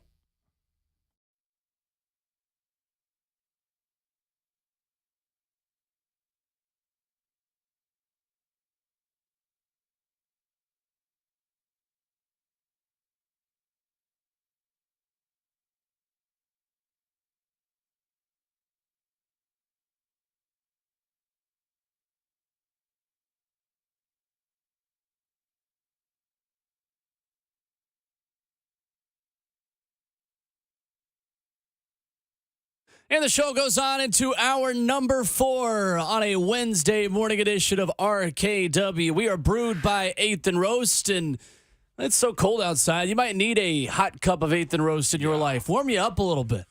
Warm up your insides. On a frigid Wednesday morning in Music City, USA, we've got Ramon Foster and Kayla Anderson.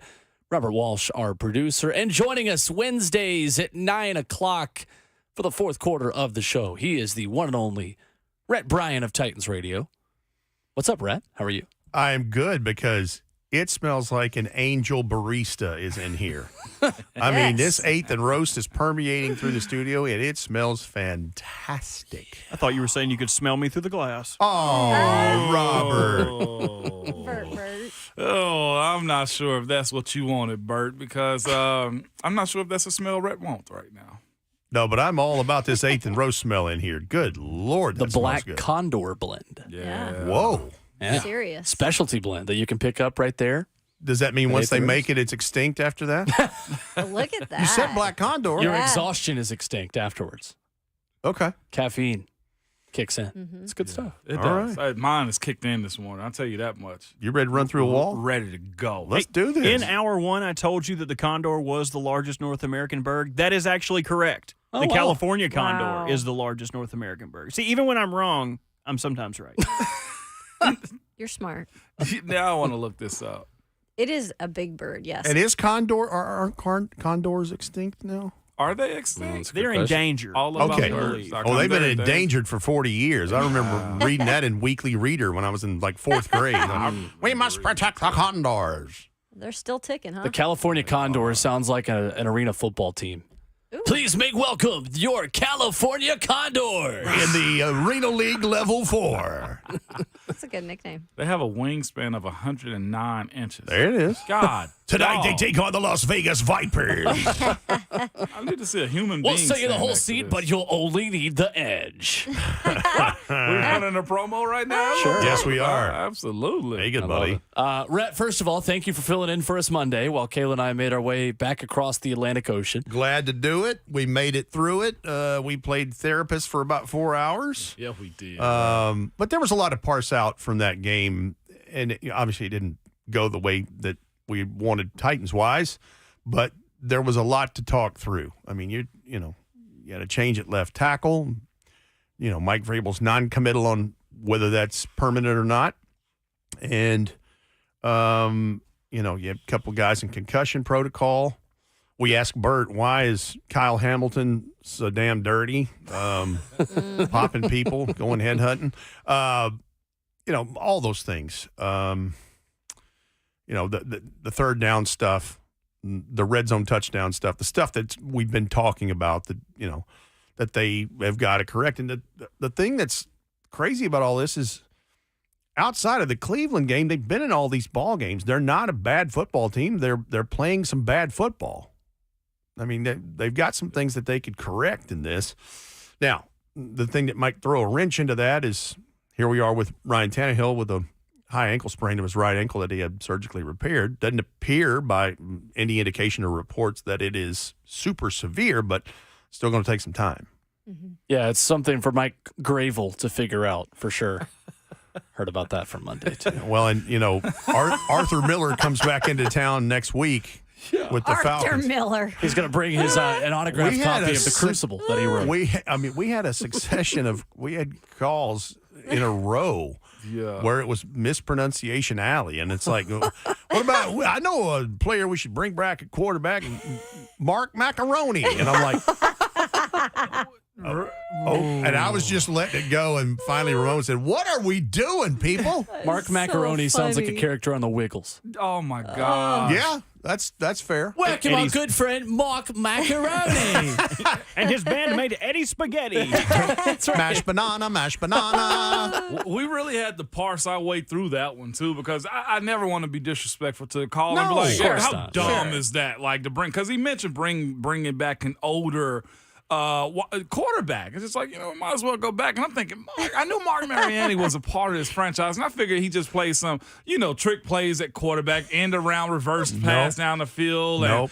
And Marcus Mariota didn't register to me as that's probably who he was talking about. Well, and that's why when I asked you, I said, do we think he was talking about Mark Mariani or Marcus Mariota? Yeah. And it was a great question to be like, all right, bring back an older guy because people love the older era. Yeah. But I just really answered it by saying you don't want to bring back an older quarterback to save your season because you got two youthful guys that need to be playing it. I don't know how I navigated through that cave. We made it through, though. We made it through. And speaking of things from an older era, this next week, Oilers throwbacks. That's right. It's finally here. We'll energize the people a bit. This is the final Oilers uniform from the last 16 years they were the Houston Oilers and the 2 years that they were the Tennessee Oilers. So this evokes memories of, for me, Warren Moon, Ernest Givens, Webster Slaughter, the run and shoot offense, all the way through a very young Steve McNair and Eddie George and Blaine Bishop and Frank White. It's going to be cool to see that and see them put on their helmets in practice to get those kind of broken in and the proper fittings for everybody ahead of that. Wow. And some guys are going to wear Columbia blue, powder blue Titan shoes. Some guys are going to wear red to make the face mask pop and red gloves. I guarantee you that's a big Jeff move right there. For sure. Red cleats, red gloves to make that red face mask pop. Yes, indeed.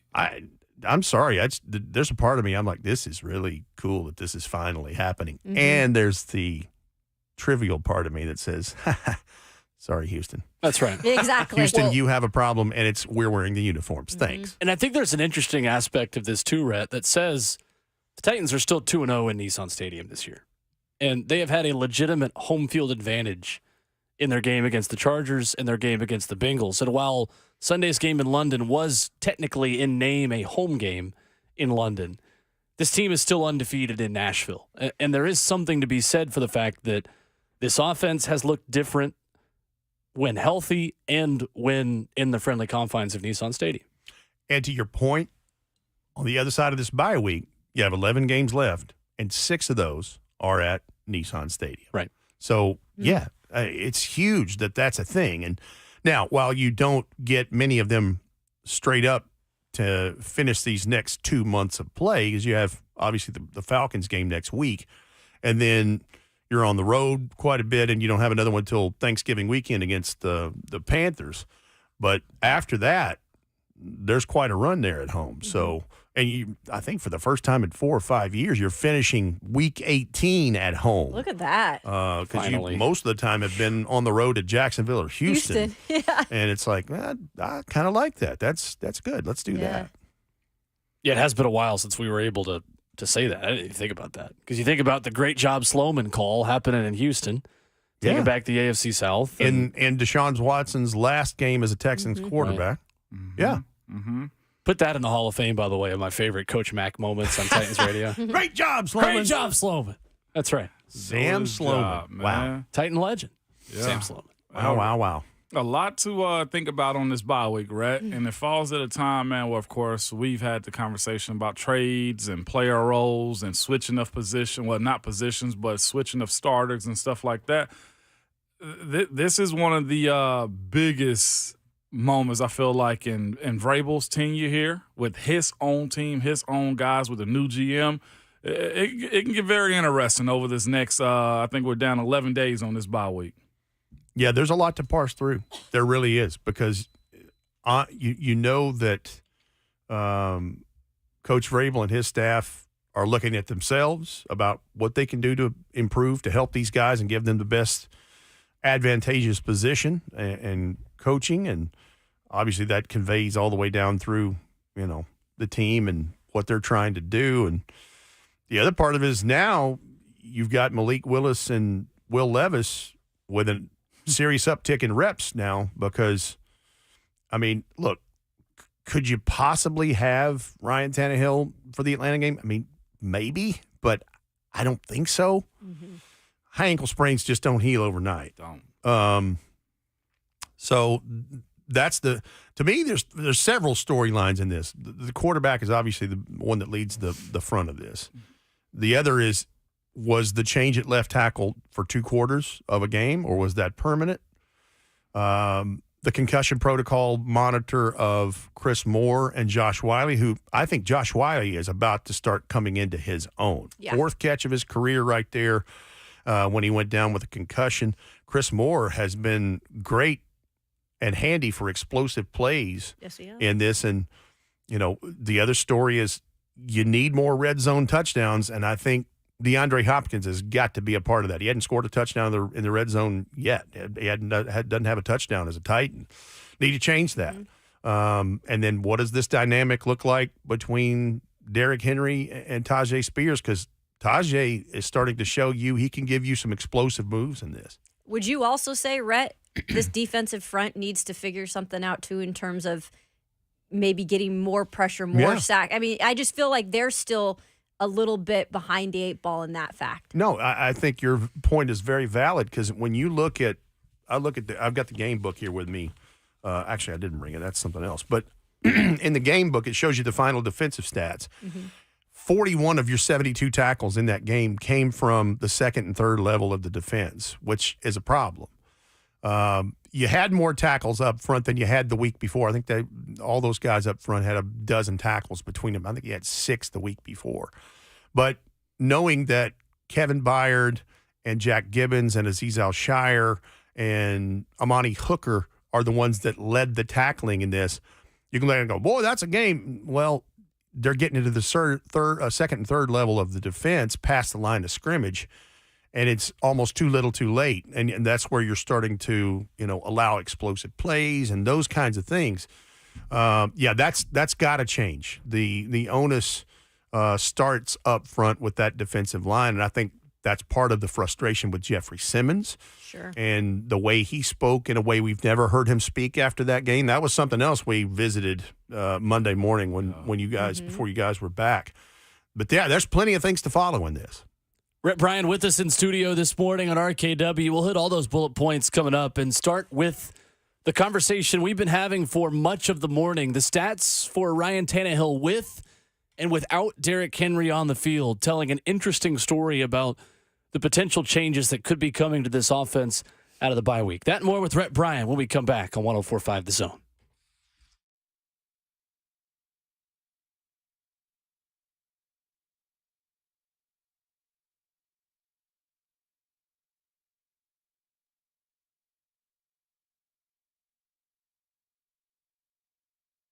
It's Ramon and Will for Kellum Stem Cell Institute, man. We've told you guys about these people for a while and how they're capable of just making you feel better about yourself. I am currently on their appointment list. I'm going in early next week for my procedure because, again, for a guy that was sitting in on the turf for a little while in the games, guess what? My low back was hurting a little bit, and that's what they're going to address with me. And I know a lot of you guys have not just back, but knees and other inflammation that pops up. Yeah, that's right, Ramon. The Kellum Stem Cell Institute can not only harvest your body's stem cells, but also store them for future and continued use. These cells are literally your body's own healing cells, harvested and redeployed based on your needs. So Dr. Kellum is as good as it gets in this community. You got to visit KellumStemCellInstitute.com. Whether you're a former athlete or whether you're just on your feet a lot at work and you've got nagging pain anywhere in those joints, the Kellum Stem Cell Institute can take that away for you. Visit them online, KellumStemCellInstitute.com. That's KELLUM StemCellInstitute.com.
RKW is brewed by 8th and Roast right here on 104.5 The Zone. Ramon Foster, Kayla Anderson, Rhett Bryan will bowling with you. 615-737-1045. We'll get to your phone calls on our big Titans discussion this morning with Rhett's help here in just a moment. What are we listening to right now, Robert? When you're hot, you're What hot. is this? This is Jerry Reed. When you're hot, you're hot. The Ça late- fait son. Late, great Jerry Reed. Okay. You know him, right? I don't actually. Smokey do and the know. Bandit? Smokey and the Oh, yeah, Bandit. yeah, You never do know him. He was the bad coach in Waterboy. Yeah, that's correct. Yeah. Oh, really?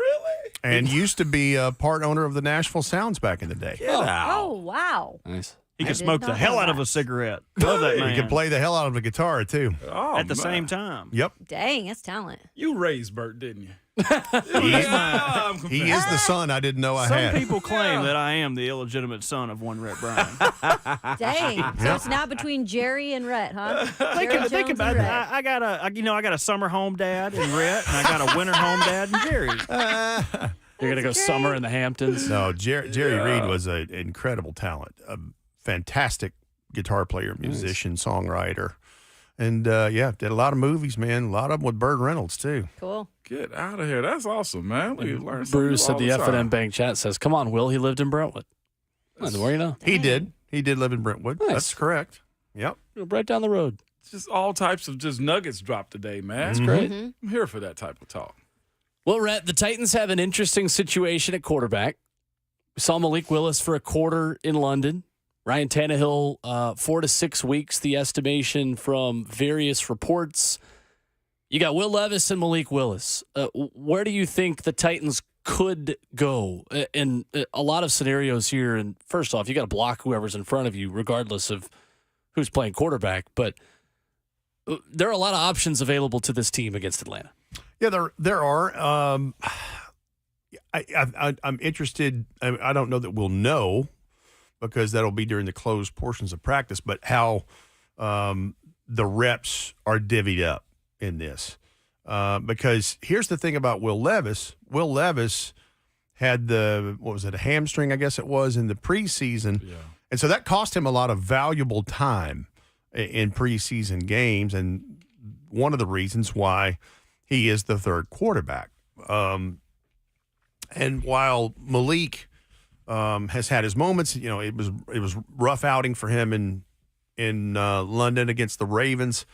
I think it's just going to see how these guys work through things in practice. In talking to Coach Vrabel and Rand Carthon about this, neither one of them have any problem with work ethic and putting in the desired reps and the stuff to get to where they're going.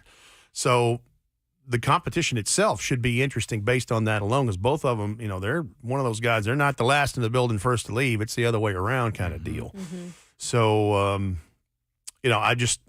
I don't know what we're going to see, but we could honestly see either one of them. We really could against the Atlanta Falcons. Could we see both if you put one in and you're not getting what you need? And that is a possibility. Yeah. And here's the other thing that we got to put into proper context. So, there's a change in the rules with the league this year about the third quarterback. Sure. And the third quarterback, you have to keep on your roster. He has to be designated completely as a quarterback, not a gadget player, as Coach Correct. Mack would say, with what they've done with Malik Cunningham up in New England, or some of the other guys that have, done things in tweener positions. And the only way that Will Levis would have seen the field Sunday in London is if something had happened to Malik Willis, even though if Malik Willis, maybe he needed to be spatted up, taped up, and went back in. Sure. He could still go back in. That's what has changed with these rules. Used to, once the third quarterback goes in after a certain point in the game, there's no going back. Right. And so that was one of the reasons why we haven't seen Will Levis. Now that one of them is going to be the starter, one of them is going to be the backup. So that changes all of that. And then if it is 4 to 6 weeks with Ryan Tannehill, do they bring in someone as a third quarterback to put on the practice squad? Or I don't know what the line of thought there would be. But, that is definitely one of the main storylines to follow as they suit up against the Falcons next weekend. Yeah, you got to kind of look at this as it's not a turning point for the season because your franchise guy ain't out for the entire season. But if Will Levis goes in and does what you think he's going to do, and of course the business side of what's in front of Ryan Tannehill, do you lean on the fact that, okay, Malik, we saw enough. Levis, it's your show if he does well and gives this team a better opportunity to win? Because that's what I think this fan base is looking for is the excitement, the promise, and the results, right? Because you can be excited but still lose, but as long as there's some inkling of sunlight at the end of the tunnel, you're more likely to go with that guy. And Will Levis has a lot on his shoulders if he is going to be in the driver's seat moving forward. But on the other side of that, so does Tannehill. He's got a lot to prove. His stat line is not what he probably wanted it to be this year. Mm-hmm. The wins and losses aren't there, Rhett. There's the a lot. Touchdown to interception ratio. No, not there. Whether that's end of the game stuff that's happening too or whatever the case may be, it's still there. And blindly, we don't see those results in front of us when we're looking at his stat line. No, and here's the other part of it for either Malik or Will Levis. Got to keep in mind, once they suit up next Sunday, they're on the road in 4 days and play the Steelers on Thursday Night Football. Then they get a mini bye week, and then they go on another road trip, and then they go to Tampa to take on the Buccaneers on November the 12th, I guess it is. Yep. So that's something to think about. This is you get a lull right here, but it's turn and burn for 2 games quickly once you get back in the building next week. And 3 straight road games at that. That's right. Wow. Pittsburgh, Tampa, and at Jacksonville. Yeah, that's what I'm saying. You don't have another home game after this coming Sunday until November the 26th, the Sunday after Thanksgiving against the Carolina Panthers. So, yeah, you got 2 games basically in a month right there at home. Rhett Bryan in studio with us. You can join us on the phone lines at 615-737-1045. DeMario in Nashville have been waiting patiently to chime in with us on this conversation. What's up, DeMario? Hey, what's going on? I was sitting here looking. This Titans offense, it looks like, and I guess the best way to describe it, it's kind of like when your car messes up and then you have all these check engine lights and stuff on the dashboard. Usually, it's like, they'll say it's something wrong with the sensor, but then you find out you spend money getting the sensor replaced. Then you find out, well, something else caused the sensor to mess up. So now you got to fix that, and then there's something else that was wrong that caused that, and you fix that as well. So it's like that's what the Titans kind of look like, and this goes back to a couple of years ago, like when this whole machine or car, this team was looking good. That Bengals game, the reason why we were so hurt, coming out of that game, we noticed that everything looked good except for 2 things. You had a flat tire in Todd, and you had a flat tire in Tannehill, and we changed one of those tires, but we kept Tannehill, and then we kept going. And then we ended up letting AJ go. And I'll just say this. I had a friend that played in the NFL, and Ramon probably can attest to this, but, I look at it like this. Jimmy's and Joe's makes X's and O's. When you have the players, they can make, and I've said this in the chat a bunch of times, the players can make the coaches and GM and everybody look better than what they really may be. And so when you look at this team as a whole, I would say this. We have to start with the O-line. Just to find a starting point. The reason why we've been chasing tackles since Conklin and Lewan for some years now, and we keep chasing those picks. Now we're talking about Tannehill, Levis, and Malik, and now we're talking about getting a quarterback. People saying getting a quarterback next year. Now you're chasing quarterbacks, and you still haven't fixed the O-line or the tackle. We got to start somewhere, and I say that because we're talking about letting go Henry, and that kind of hit a soft spot for me because I think Henry still has value. Think about it. Before last year, even last year, but the years before that, teams knew that we were going to run the ball. Like, there wasn't anything we had to establish because they knew it was coming. But we had O-lines that could still give him lanes. So, now that we have Spears, we finally drafted a compliment to Henry, but he doesn't have to be a compliment. Let's go to the modern offense. You got 2 running backs. Let them both feast, and we just change our perspective from having a bell cow to now 2 running backs like most offenses. That way now, if we let Henry go, we still having that same mindset that Spears going to be the bell cow. But now how do we need somebody else. We don't want to keep the same offense and let Spears run it every time. We need to get either draft a running back, which I don't think we should. You just need to get a vet. But I say keep Henry for another 2 years and let them build around Levis or whoever the quarterback going to be while you build the offense. Right. Find another weapon. So yeah, thanks, Mario. Yeah. Appreciate it. It's kind of you brought this up. If whatever moves to be made, If you are. And, of course, one thing that's always comes at a premium, Rhett, and you guys are very detailed this in Titan Radio, is draft picks.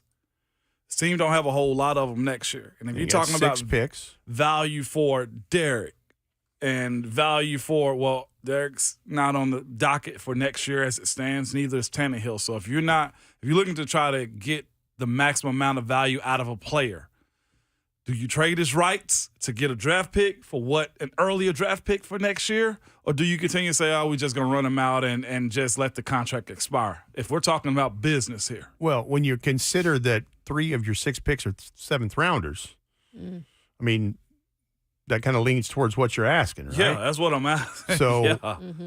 And here's now DeMario had a lot to process right there. That was you a can good tell, call. Yeah, very good call. He definitely knows his Titans and is watching them closely.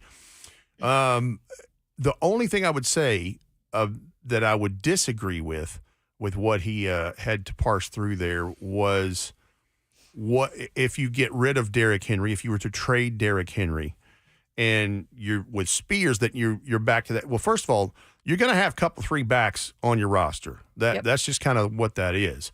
But the difference with Spears, in my opinion, is that they view him in probability of what a lot of modern running backs are, and having 40% of your offense run through his hands. If he can, and I'm not saying he's these players I'm going to mention, but if he can become like an Alvin Kamara, a Christian McCaffrey, those kinds of things, with a receiving into this as a threat and explosive in space and being a runner and all those things, that are the parts of what might make a Derrick Henry expendable in terms of what they're trying to do offensively. Now, the offensive line part, he's 100% on the money. You've got to start build a team from the trenches out on both sides of the ball. Now, I don't think the offensive line is as in bad a shape as a lot of people believe it to be. And I know you're like, well, Rhett, look at all the sacks, and I get all that. But when you think about this, and left tackle is the biggest question right now. Does Nicholas Petitfair take that over? Does that go back to Andre Dillard? How does that work? But when you go to the right after that, Peter Skoronski's going to be just fine. Yeah. He's already proven that. I think Aaron Brewer has done a very nice job at center, and that looks like that is his natural position. And the way I understand it, the way I see the synchrony that I see between Chris Hubbard and Daniel Brunskill, they're working well together and have a good relationship early on in this thing. So I think 4/5 of what you're looking at is more than serviceable in this. So if you can just get some things going, and that's where Malik, what I saw Sunday, and it's the same thing we all saw, is he's still hanging on the ball a tick long. And when you've got these things with the offensive line going on, that doesn't afford you what you're talking about. I mean, look, we talked about it on Titans Countdown Sunday before we ever started the game about Lamar Jackson and how he is starting to have success in this Todd Monken offense because he's letting go of the ball quicker than he ever has. He's never thrown the ball in under 3 seconds until this year. And think about it, he's been around a minute now. Sure. Yep. That's a great point right there. Going back to the running backs really quick too, Rhett, if they decided to possibly trade for a pick to, trade Henry out this year, we were talking about it in the break in terms of running backs. You can always go get running backs to, put in that room, right? And Julius Chestnut, he's on IR, I believe, still. Yeah. He could possibly come back at some point. If you wanted to make Spears that number 1 guy as early as this year, you can always figure out how to pad that room. Yeah, and look, and what you're saying is, look, not that there's not a Derrick Henry factory out there. He is a cyborg. Absolutely. He is a monster. He's a beast. But what you are saying is, because of 7-on-7 football from youth level up, there is a myriad of skill positions in a pipeline in the draft process just about every year. It's rich in wide receivers. It's rich in running backs. It's rich in tight ends now more than ever. It is. So to your point, yeah, I think you can get some things to bolster and to add with Tajay Spears. As far as the quarterback stuff, this quarterback draft is going to be ridiculous because Caleb Williams and Drake May are where the conversation starts. But if I don't know if this is true or not, but you see the thing about Caleb Williams, the report is that he wants a team to offer him percentage of ownership of the team that drafts him. And I'm like, wait a minute. Crazy. Hold on. Now, look, you've got some shekels because of NIL here, and everybody's getting paid. But let's hang on a second. Man. But the thing is, what he's asking for ain't out of the realm of possibility. Somebody needs him bad enough, they're just liable to do it. Worst thing they can tell you was no, Rhett. Jerry Jones, I could just imagine Jerry doing that. Oh my, he got 1% of the Cowboys at their valuation. You want a piece of this star? Oh my gosh. Caleb, listen. Don't worry about Dak. Listen to me, Caleb. What percentage you want of this star? Do you want 1 point of the 5 points of the star? Jerry Jones might be my daddy. There it is. Do you want Straight up. what would you like a 1% of the Hey, gate man. and ticketing and maybe a 0.5% of merch? What are we looking at? Give me tickets and game day Let's sales. talk deal. Oh my God. He wants his own AI in Cowboy How Stadium. about I like give you what a Jerry parking has. lot real adjacent to the stadium, and you take all of that every week because parking's $150 every Sign time. me up. Jerry every seems time. like the guy that would I'd do be what- willing to part with one of those 5 points of the star that's on that helmet. Give me that. That's 20%. I don't know what this is that I'm doing. He with Jerry seems Jones. like the story back in the day of Bud Adams offering cattle. Oh yeah. Seems like Jerry would do that in 2023. He offered Offer some cattle, I believe. Yeah.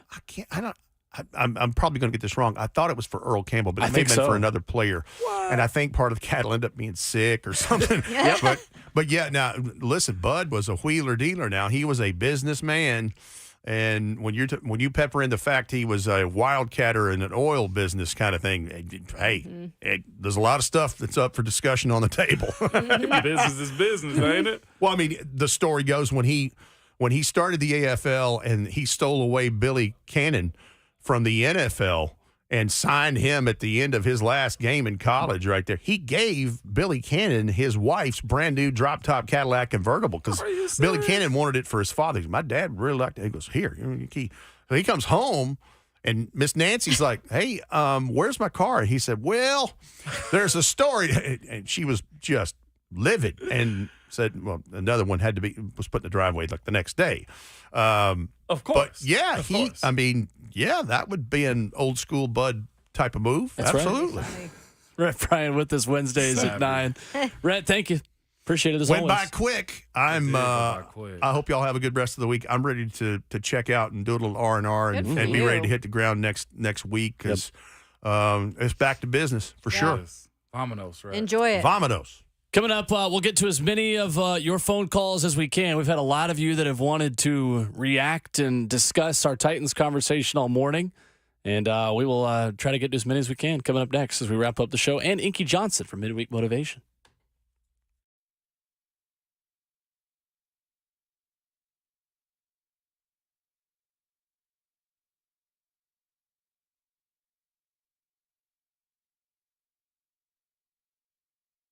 It's football season. It's time to switch to Zen Sports, the fastest growing sports book in Tennessee. They're changing the betting bonus game with their cash rewards program.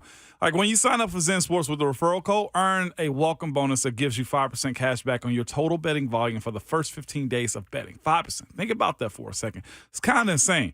Zen Sports also offers an incredibly easy to navigate mobile app, so you can find the bets you want to make on the games you want to bet on, and they guarantee you won't find an easier way to build your parlays. So what are you waiting for? Stop wasting time and money on other sports books when you could be earning real cash rewards with Zen Sports. Download today on the App Store or at zensports.com. Your wallet will thank you later. And if you have a gambling problem, call 1-800-889-9789. Terms and conditions apply. You must be 21 years or older and present in Tennessee to bet.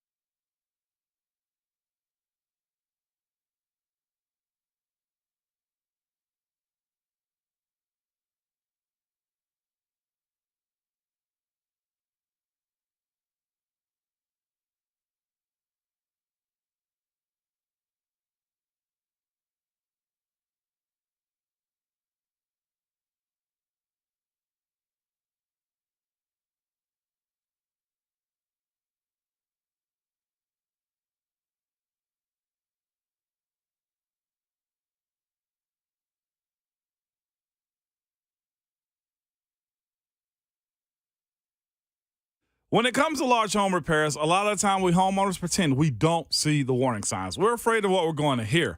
This is especially true with waterproofing and foundation repair. It could be something big that needs to be fixed right away, or it may be a smaller problem now that'll become bigger later, or maybe nothing at all. The bottom line is we don't know. We certainly don't want to be sold something we don't need. What we need is a peace of mind.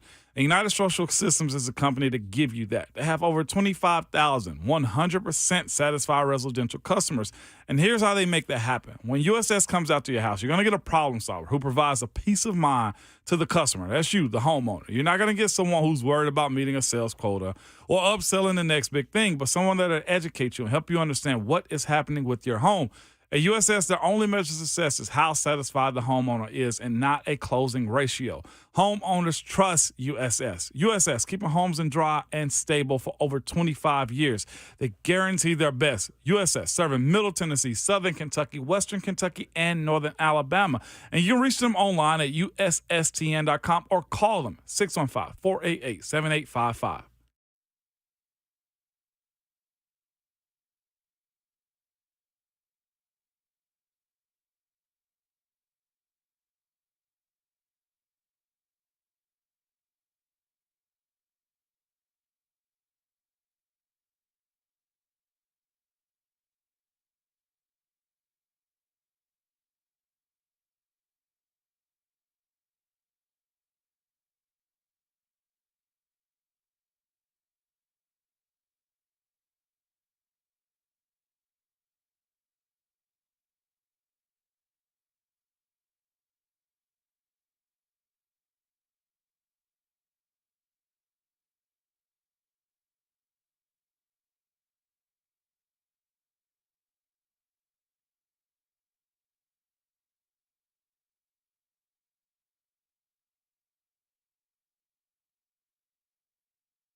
What's tomorrow?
Wrapping up the show with a little bit of midweek motivation, courtesy of our guy, VFL, Inky Johnson, coming up here in just a moment. It's RKW brewed by 8th and Roast.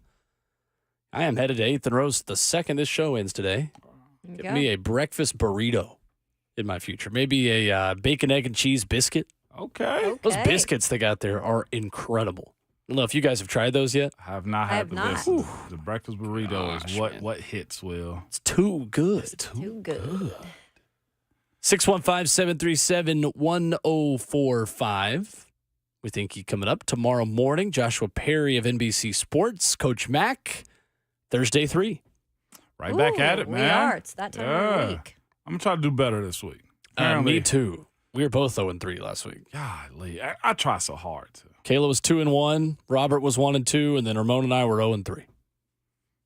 Robert and Kayla have a 3-game lead on me and a 6-game lead on Ramon. Golly. I'm now under 500. We could just start over and let you guys start from the beginning if you want. Oh, don't pat me Well, on what the are you back, just Bert. throwing mine and your records out? What are you talking about? Yeah, we can do it again. I ain't worried about it.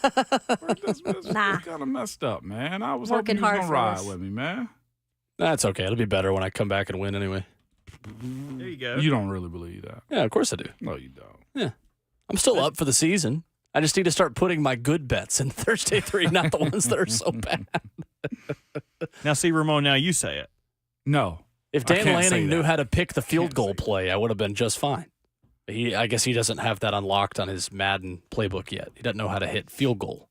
He just knows how to hit go for it on 4th down. Well, you know what? It'll be all right. Be tough. I'll end up winning the season, though, just so you know. This is now the Will start of my you? comeback. Yes, Okay. this is my bye week to get Starting right. this week. Yeah, starting this week. I'm back. Thursday 3 going to be fire. And not in the house. And not in the fire. It's going to be great. Sure. Yeah. Okay. Anything else? Nope, that was it. That was me staking my claim right there. Goodness sakes. Grover Stewart suspended. Colts run stopper. 6 games without pay for violating the league's policy on performance-enhancing drugs. He'll be back week 14 on the road in Cincinnati. Acknowledged the violation in a social media post.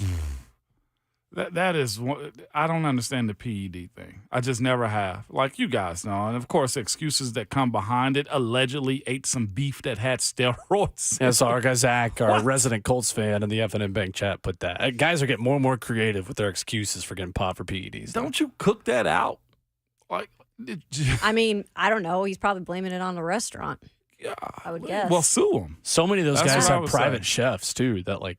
Sue the chef, too, then. I think you've got to What be about the paying sous this. chef? All of them. But yeah, sue the sous chef, too. The number 2 of his group. They're Let paying him those go, chefs too. a lot of money, so Yeah. better not be putting things in there that would get them suspended. And I'd do anything to have a private chef.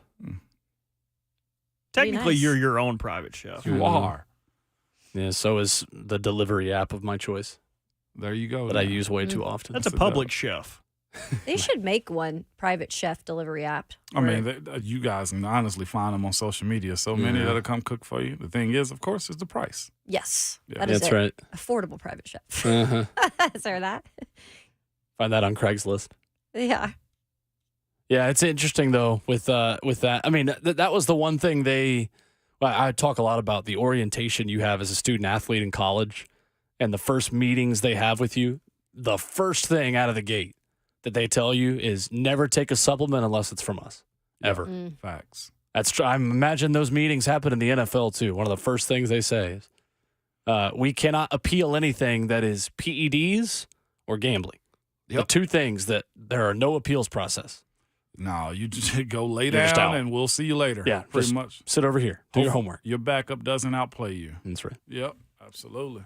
Appreciate Jayson Swain stopping by this morning. Appreciate you guys for interacting with the show. Been a busy morning talking Titans with you. And we always love it when our guy Inky Johnson joins in on the discussion for a little bit of midweek motivation on a Wednesday morning as Inky joins us right now. What's up, Inky? Good to hear from you, man. What's going on, guys? How y'all doing? Good morning, Hank. Man, pleasure as always. I want to start us off with a quote. It reads, cultivate the habit of being grateful for every good thing that comes to you and to give thanks continuously. And because all things have contributed to your advancement, you should include all things within your gratitude. And so I was talking to a group yesterday. I was in Phoenix, Arizona, and I started off the presentation. I said, can somebody just share with me something that they're grateful for, right? I'm at a business conference, but I just want to start it off with gratitude, right? And all of the things that they shared that they were grateful for, none of them pertain to their business. And I said, every single week, somebody comes up to me and poses pretty much the same question, but they put it in a different way. And that question is always, hey, be honest with me. You said you wouldn't change what happened to you, your arm, right? The paralysis, the atrophy. You said you wouldn't change it. And I'm like, I wouldn't. And they always say, come on, man, if you could be in the NFL right now making millions of dollars, like, you wouldn't change it? I'm like, I wouldn't change it for nothing in the world. And they always say, like, why? Like, why wouldn't you change it, right? Because for most people, when they encounter a challenge, when they encounter opposition, when they encounter a certain level of adversity, uncertainty, their perspective goes to a space and place. Okay, what did you lose? Their perspective goes to a space and place. What did you have to sacrifice? What did you have to give up? Even when people encounter tragedy, like, what did you have to lose? What did you have to give up? People's perspective very rarely goes to the space and place of, I know it didn't feel good. I know you didn't like it. I know it probably hurt. I know it redirected you. But what did you gain from it, right? How did it make you a better father? How did it make you a better mother? How did it make you a better team member? How did it sharpen up your leadership skills? And I say that to say this. Oftentimes, we live in a society to where people praise and people value talent, skill, potential, and all of those things are great. But more times than not, what trumps that is perspective. One's ability to look at situations, look at adversities, look at oppositions, and see it through the right lens, right? The quote says it. It's not the strongest that survives, not even the most intelligent, but the one that's most willing to adapt to change. And so my challenge for us all is every single day on the journey, on the quest of what we're trying to accomplish, of the people that we're trying to become, let's always be willing to challenge our perspective and how we see the things that we encounter, right? Always be willing to reevaluate what we think we know to be true and see if there's a better way to look at it, see if there's a better way to approach it, most importantly, see if there's a better way to respond to it. Let's go out. Let's be great. That's my time. Thanks.